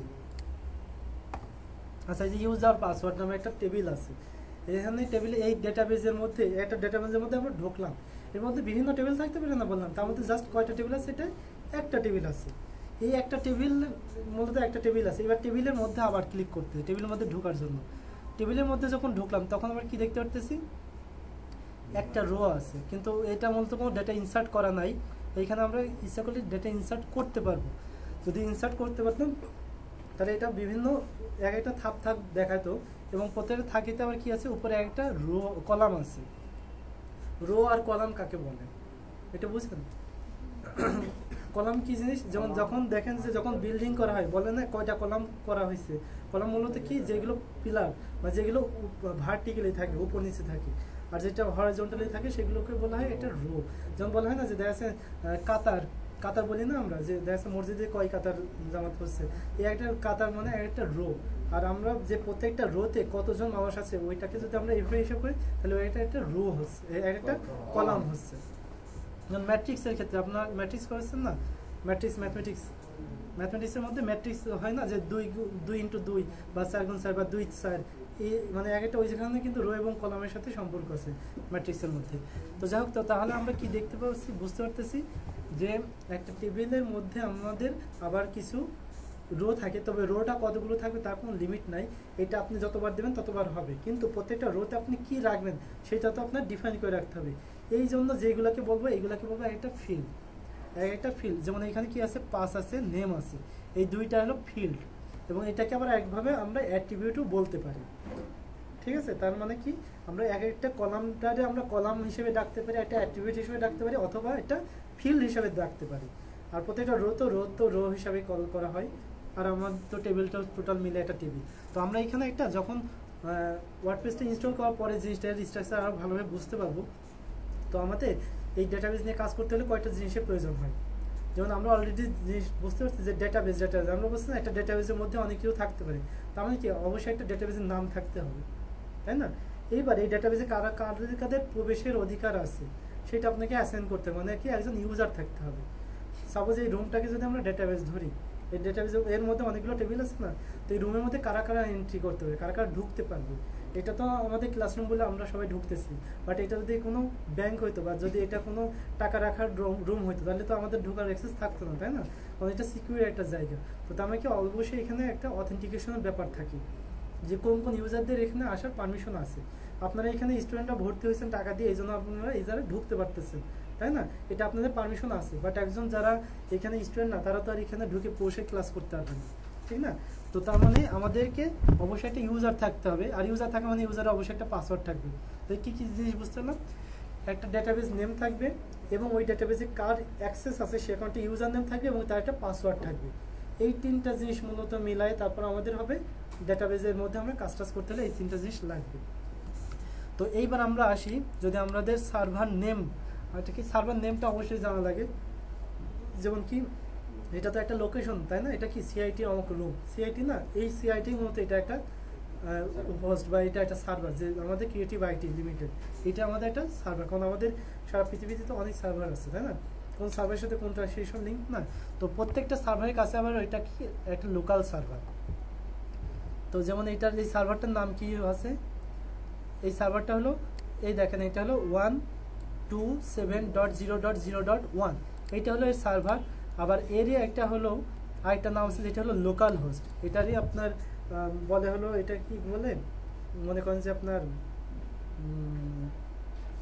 যে এরনের মতো একটা নাম কি যেন আছে, এলিয়াস। এলিয়াস এলিয়াস বলতে আর কি ওই একই জিনিসের অন্যরকম নামে ডাকা এরকম মতো। তো আপনার এই 127.0.0.1 এইটা হলো আমাদের সার্ভার। আবার এইটারই আবার আরেকটা নাম আছে যেটা হলো লোকাল হোস্ট, এই দুইটা এলিয়াস করা থাকে। এই জন্য আমরা ইচ্ছে করলে লোকাল হোস্ট দিলেও কাজ করবে, আবার এই আইপি অ্যাড্রেসে দিলেও কাজ করবে, দুইটাতে একই কাজ করবে। আর এইবার দেখেন আমরা বলছিলাম না একটা ইউজার থাকতে রুট, ইউজারটা কি রুট, মূলত ইউজারের পরে অ্যাড দিয়ে আমাদের সার্ভারের নেমটা থাকে। তো তার মানে আমরা এখানে ইউজার কাকে পাচ্ছি, রুট পাচ্ছি। আর এই ইসেতে জ্যাম্পে ডিফল্টভাবে আমাদের পাসওয়ার্ড কিছুই থাকে না, নাল অবস্থায় থাকে। তাহলে আমরা কি কি পাইলাম, পাসওয়ার্ড পাইলাম, ইউজার পাসওয়ার্ড, ইউজার নেম পাইলাম, এবং ইউজারের ডেটাবেজের নেম পাইলাম, আর কি পাইলাম, সার্ভার নেম পাইলাম। এই চারটা জিনিস নিয়ে মূলত আমাদেরকে কাজ করতে হবে। তো এইবার আমরা ওয়ার্ডপ্রেসে সাইটে ঢুকি। wordpress.org যেটা, এইখান থেকে মূলত আমরা ওয়ার্ডপ্রেসের স্ক্রিপ্টটা পাবো, মেন যে স্ক্রিপ্টটা সেটা wordpress.org এ পাবো। তাহলে wordpress.org থেকে আমরা কি করব, আমাদের যে মেন যে স্ক্রিপ্ট ওইটাকে আমরা ডাউনলোড করে নিব। ওইখানে আমাদের সম্পূর্ণ কন্টেন্ট ম্যানেজমেন্ট সিস্টেমটাকে তৈরি করা আছে, জাস্ট আমরা ওইটাকে নিয়ে আমাদের লোকাল সার্ভারে ইনস্টল করব। তো তাহলে আমরা কোথায় যাব, wordpress.org এ। তো wordpress.com আছে, wordpress.com থেকে আপনি ইনস্টল করা বাদে সরাসরি ওরাই ডোমেইন দেবে, ওরাই হোস্টিং দেবে। ওইখানে আপনি ইচ্ছা করলে আপনার নিজেদের পোর্টফোলিওর জন্য ইচ্ছা করলে ওয়েবসাইট তৈরি করতে পারবেন। তবে ওইখানে কি ওদের হলো নিজস্ব যে থিমগুলো আছে ওইগুলো বাদে অন্য কোনো থিম ইনস্টল করা যায় না। তো wordpress.org এ গেলে ফার্স্টে আমরা কি দেখতে পাচ্ছি, আমরা ডাউনলোড ওয়ার্ডপ্রেস, এবং এখান থেকে কি করবো, ওয়ার্ডপ্রেসের এখন বর্তমান ভার্সন কত, 4.7.5, এটা আমরা ডাউনলোড করে নেবো। সবসময় আমরা আপডেটেড থাকবো, যখনই কোনো আপডেট আসবে ওয়ার্ডপ্রেসের ভার্সন আপডেট আসার সাথে ওইটা আপডেট করে নেওয়াটাই সবথেকে ভালো হবে। শুধু ওয়ার্ডপ্রেস বলতেই না, ওয়ার্ডপ্রেসের মধ্যে যে থিমগুলো থাকবে, যে প্লাগইনগুলো থাকবে, প্রত্যেকটা জিনিস সবসময় আমরা আপডেট রাখবো। কারণ কি, এটা হলো আপনার ওপেন সোর্স, হ্যাঁ আপডেট করে দেওয়াটাই ভালো। আর ওপেন সোর্স যেহেতু, তার মানে কি এইটা কিন্তু সোর্সগুলো আমরা সব দেখতে পাচ্ছি, মানে সফটওয়্যার বা এই ধরনের কাজগুলো দুই ধরনের হয়, একটা হলো ওপেন সোর্স, একটা ক্লোজ সোর্স। যেমন আমরা কি মাইক্রোসফটের যে ওএস বা ওদের যে প্রোডাক্টগুলো সবগুলো ক্লোজ সোর্স, ওরা কিন্তু আপনাকে সোর্স দিয়ে দিচ্ছে না। সোর্স কি দিচ্ছে, জাস্ট আপনার হলো একটা সফটওয়্যার ওরা কীভাবে তৈরি করে এমএস ওয়ার্ড, ওইটা কিন্তু আপনার কোডগুলো দিচ্ছে না। বাট কি ওয়ার্ডপ্রেস এটা কিন্তু ওদের কোড দিয়ে দিচ্ছে, ওইগুলো ওরা ওপেন করে দিচ্ছে এবং যে কেউ ওইখানে কন্ট্রিবিউট করতে পারতেছে। তো সেহেতু এইখানে সিকিউরিটির পরিমাণটা হয়ে যায় খুব, এটা টাফ হয়ে যায়, মানে রিস্কি। দেখা যায় যে কোনো একটা সিকিউরিটি ইস্যু ধরা পড়লো যে এটা হলো আপনার একটা প্রবলেম হইতে পারে, ওটার সাথে কিন্তু সবাই কিন্তু দেখে বলতেছে যে হ্যাঁ এই যে একটা প্রবলেম আছে, এবং ওই জন্য হ্যাকিংয়ের জন্য অ্যাটাক করতে পারে। এই জন্য এই সিকিউরিটি ইস্যুগুলো যদি দিয়ে কোনো আপডেট আসে, ওইগুলো সাথে সাথে আপডেট করে ফেলাটা ভালো হবে, আর তা না হলে হ্যাক হয়ে যাওয়ার সম্ভাবনা থাকবে। তো যাই হোক, তাহলে আমরা কি করলাম, ওয়ার্ডপ্রেসটা এটা ইনস্টল ডাউনলোড হচ্ছে, তাই না?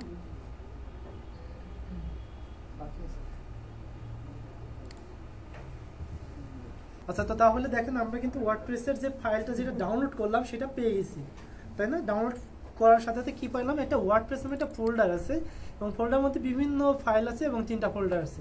তো আমরা প্রত্যেকটা জিনিসই দেখবো এক এক করে। তো আমরা কি করবো, ফার্স্টে আমাদের এই ফোল্ডারটা এক্সট্রাক্ট করতে হবে।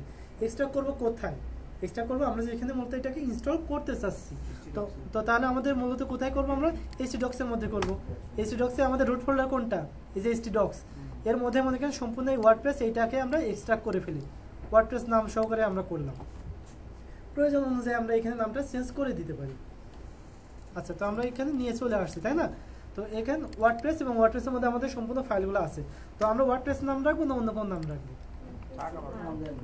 WP নাম দিয়ে রাখলাম, ঠিক আছে? Just WP folder. তাহলে আমাদের এখন পাথটা কি হলো, ওয়েবসাইটের পাথটা, ইউআরএলটা localhost/wp। ওকে, তো তাহলে আমরা এইটাকে ইনস্টল করতে হলে কি করতে হবে, এরকম localhost/wp দিলে আমাদের ইনস্টল শুরু হয়ে যাবে। আর ওইখানে কি কি জিনিস দরকার হয়, দরকার হয় ডেটাবেস নেম, একটা হয় সার্ভার নেম, একটা হয় ইউজার নেম, এবং একটা পাসওয়ার্ড। তো তার মধ্যে আমরা কিন্তু ডেটাবেস নেম কোনটা আমাদের নিজস্ব করে তৈরি করি না, তাই না? সুতরাং আমরা একটা কাজ করি, নতুনকে আমরা তৈরি করি না, একটা ডেটাবেস নেম তৈরি করবো। ডেটাবেস, একটা নতুন ডেটাবেস তৈরি করব। তো আমরা কি নাম দিব, মনে করেন নাম চাইলো নিউ ডাব্লিউপি,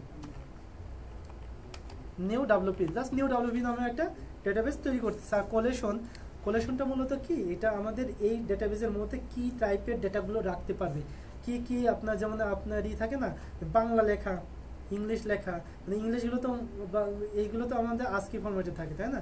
কিন্তু আমাদের যেটা হলো বাংলা টাংলা এইগুলো কিন্তু আমাদের কি থাকে, আমাদের কিন্তু ইউনিকোড ফরম্যাটে থাকে।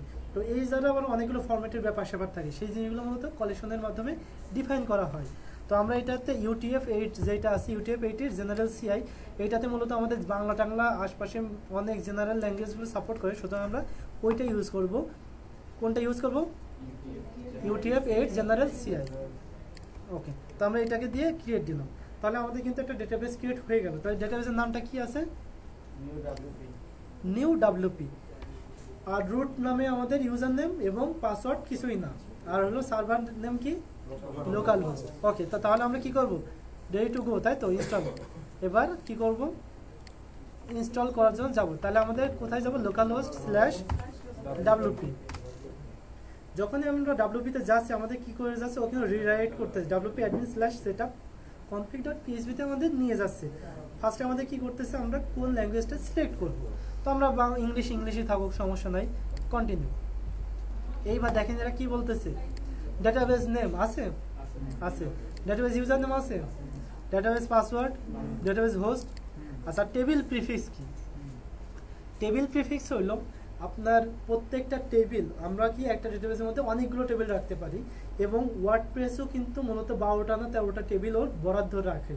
মানে যখন ইনস্টল করে তখন ওই 12টা 13টা টেবিল নিয়ে ও ক্রিয়েট করে, ওর মধ্যে প্রত্যেকটা জিনিসগুলো রাখে। তো এখন বিষয় হলো, আমরা যখনই করবো ওই নামগুলো কিন্তু ফিক্সড। সাপোজ কি users, WP user, WP information, WP content, suppose এই টেবিলগুলো। তো আমরা যদি একটা ডেটাবেসে যদি আমরা 2টা ওয়ার্ডপ্রেস ইনস্টল করতে চাই, তখন কি করব, তখন তো একই টেবিল 2টা কমপ্লিট করবে না। এই জন্য একটা সুবিধা কি দিচ্ছে, টেবিল প্রিফিক্স। যে নামই থাকুক ওই নামের আগে একটা প্রিফিক্স অ্যাড করে দেবে। প্রিফিক্স আর সাফিক্স কি তো আমরা বুঝি, তাই না? প্রিফিক্সটা যেটা হলো আগে তারপর কি ওইটা কিছু একটা নাম সেট করা যায়, আর সাফিক্সটা হলো কি পরে, আফটারে, তাই না? যেমন প্রিপেন্ড আর অ্যাপেন্ডের মতো, প্রিপেন্ড কি কাজ করে, আগে কাজ করে, আর অ্যাপেন্ড কি করে, আফটার, পরে কাজ করে। তো যাই হোক, তাহলে কি করবে, একটা প্রিফিক্স দিলে আমাদের প্রত্যেক টেবিলে প্রথমে ওই নামটা অটোমেটিকলি অ্যাড করে দিবে। তো সেটা আমরা যে কোনো নাম দিতে পারি, কমপ্লিট যাতে না করে। এই জন্য ওয়ার্ডপ্রেস ডিফল্টভাবে প্রিফিক্স দেয় হলো WP আন্ডারস্কোর। তো এই জন্য যদি WP আন্ডারস্কোর দিয়ে দেই, তাহলে আমরা পরবর্তীতে আবার দেখা যাচ্ছে WP আন্ডারস্কোর দিয়ে দিলে লোকজন দেখা যাচ্ছে যে জানে না, সে WP আন্ডারস্কোর দিয়ে দেবে, সেহেতু ওইখানে ওভাররাইট হয়ে যাবে, আমাদের ডেটাগুলো সব হারিয়ে যাবে। তো এই জন্য আমাদের উচিত হবে কি অন্য কিছু একটা দিয়ে রাখা। তো ডেটাবেস নেম কি, new WP, user name root, password কিছুই না, server host, database host, local. Table prefix এটা আমরা একটু চেঞ্জ করে দেবো, আমরা এটা নিউ WP দিয়ে দিই, নিউ WP আন্ডারস্কোর। তারপরে আমরা কি করব, সাবমিট। এবার কি করছে, অল রাইটস প্রত্যেকটা ইনফরমেশন ঠিক আছে। যদি ভুল দেওয়া থাকতো তাহলে এখানে দেখাই দিত যে ইনফরমেশনগুলো ঠিক নাই। তো তারপর আমরা কি করবো, এখন রান দ্য ইনস্টল। ওকে, তো রান দ্য ইনস্টলের পর আমরা কি করতেছি, আমাদের এখানে সাইটের নামটা, টাইটেলটা আমাদের সেট করে দিতে হবে। তো সেটটা কি দেবো, মনে করেন আমরা দিলাম যে কি নিউ ওয়ার্ডপ্রেস,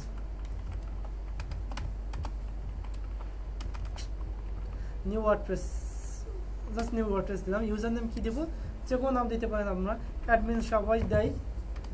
তবে আমরা যখন এটাকে পাবলিশ করবো মেন সাইট হিসেবে, তখন আমাদের অ্যাডমিনটা অ্যাভয়েড করা উচিত হবে, কারণ অ্যাডমিনটা যেহেতু খুব কমন একটা ইউজার নেম, হ্যাকাররা এটা মূলত মানে অ্যাটাক চালাতে গেলে ইউজার নেমের সাপেক্ষে চালায় বেশি।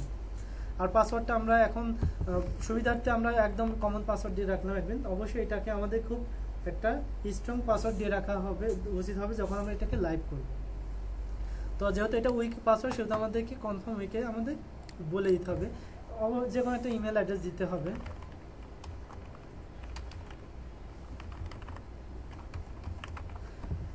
তো যাক, যে কোনো একটা আমি দিয়ে রাখলাম।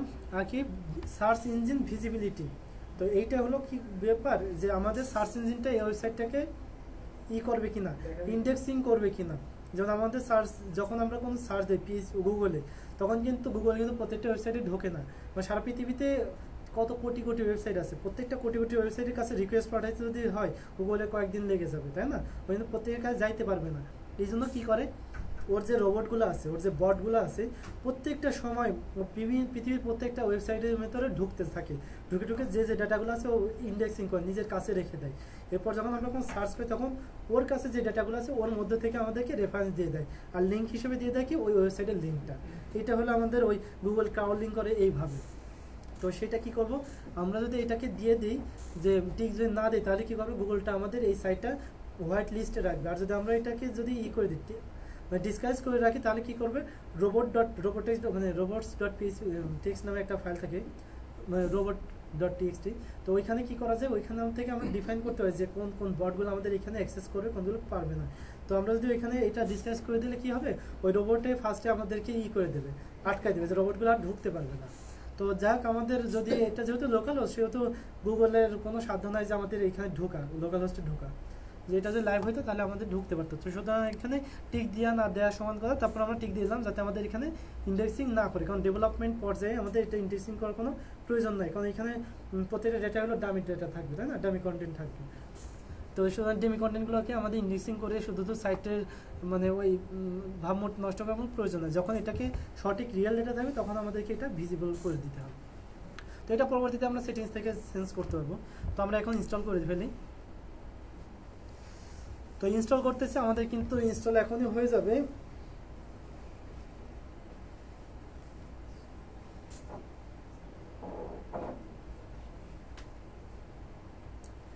ওকে, ইনস্টল হইতেছে। আমাদের কি ইনস্টল হয়ে গেছে সাকসেস, তাই না? আমাদের কিন্তু ওয়ার্ডপ্রেস ইনস্টল হয়ে গেল। এখন ইউজার নেম কি দেখাচ্ছে, অ্যাডমিন, কারণ আমরা অ্যাডমিন দিয়েছি, এবং পাসওয়ার্ডটা কি দিয়েছে আমরা যেটা চুজ করেছি সেইটা। তো তাহলে আমরা কি করবো, এখন লগ ইন করবো। তো লগ ইন করি, ইউজার নেমের এখানে কি দেবো, অ্যাডমিন দেবো, এবং পাসওয়ার্ড কত দিব, অ্যাডমিন। তাহলে কিন্তু আমাদের লগ ইন হয়ে গেল। এইটাই মূলত আমাদের ড্যাশবোর্ড। আচ্ছা, তো এটা হলো আমাদের মূলত ড্যাশবোর্ডটার মেন যে আউটলুক বা ইন্টারফেস যেটা বলেন। তো এইখান থেকে মূলত আমাদের প্রত্যেকটা জিনিসগুলোকে কন্ট্রোল করতে হবে। যেমন এইখানে জিনিসটা আমাদের শিখতে হবে কোনটার মধ্যে কি আছে না আছে। তো যেহেতু আপনারা মানে সময় যেহেতু কম বা বলতেছেন যে এটা হবে, এটা আমরা তাহলে পরবর্তী ক্লাসে ফার্স্টের দিকে দেখে ফেলবো। তো আমাদের কিন্তু অনেক বেশি দ্রুত আগাইতে হবে, তাই না? আমরা কিন্তু অনেক বিভিন্ন কারণ মানে এনভায়রনমেন্টগত বা যেভাবেই হোক আমাদের টাইম কিল হচ্ছে, তাই না? সময়গুলো একদম আমরা অ্যাপ্রোপ্রিয়েট 3 ঘন্টা পাচ্ছি না। তো এটা কিন্তু আমাদের জন্য অনেক ক্ষতিকর। তো যাই হোক, আমাদেরকে তারপরেও যে সামনে 1 সপ্তাহ মতো করে প্রত্যেকটা ক্লাসের মাঝখানে গ্যাপ আছে, তো এই সময়টাতে কিন্তু আপনাদেরকে খুব ইউজ করতে হবে, খুব ভালোভাবে প্র্যাকটিস করতে হবে, তাছাড়া কিন্তু হবে না, তাই না? কারণ এইটুকু সময়ের মধ্যে কিন্তু অনেকগুলো কন্টেন্ট দেখাই ফেলা হয়েছে, কিন্তু এটা যদি প্র্যাকটিসের উপর না রাখেন তাহলে কিন্তু এটা কিন্তু কাজ হবে না। তো তারপরে আপনারা একটা কাজ করবেন, প্রত্যেকেই কিন্তু অবশ্যই প্রত্যেক কম্পিউটার ইনস্টল করবেন ওয়ার্ডপ্রেসটা। কীভাবে কী করতে হলো এটা করবেন, ইনস্টল করে ভিতরে একটু ঘাটাঘাটি করে দেখবেন। প্রবলেম হলে কি, এটা তো কোনো এরকম জিনিস না যে আপনি কম্পিউটার ক্র্যাশ করবে, তাই না? প্রবলেম হলে আপনি নতুনকে ফেলাই দিয়ে আবার নতুনকে আবার ইনস্টল করবেন, এতে আমার কোনো কিছু প্রবলেম হওয়ার কোনো সিস্টেম নেই। তো যেহেতু এই ড্যাশবোর্ডটা একটু বেশি বেশি করে ঘাটাঘাটি করবেন। তো ঠিক আছে, তাহলে আমরা ভিডিও এখানে শেষ করে ফেললাম, ঠিক আছে? যদি কোনো প্রবলেম থাকে তাহলে এখনই করতে পারেন।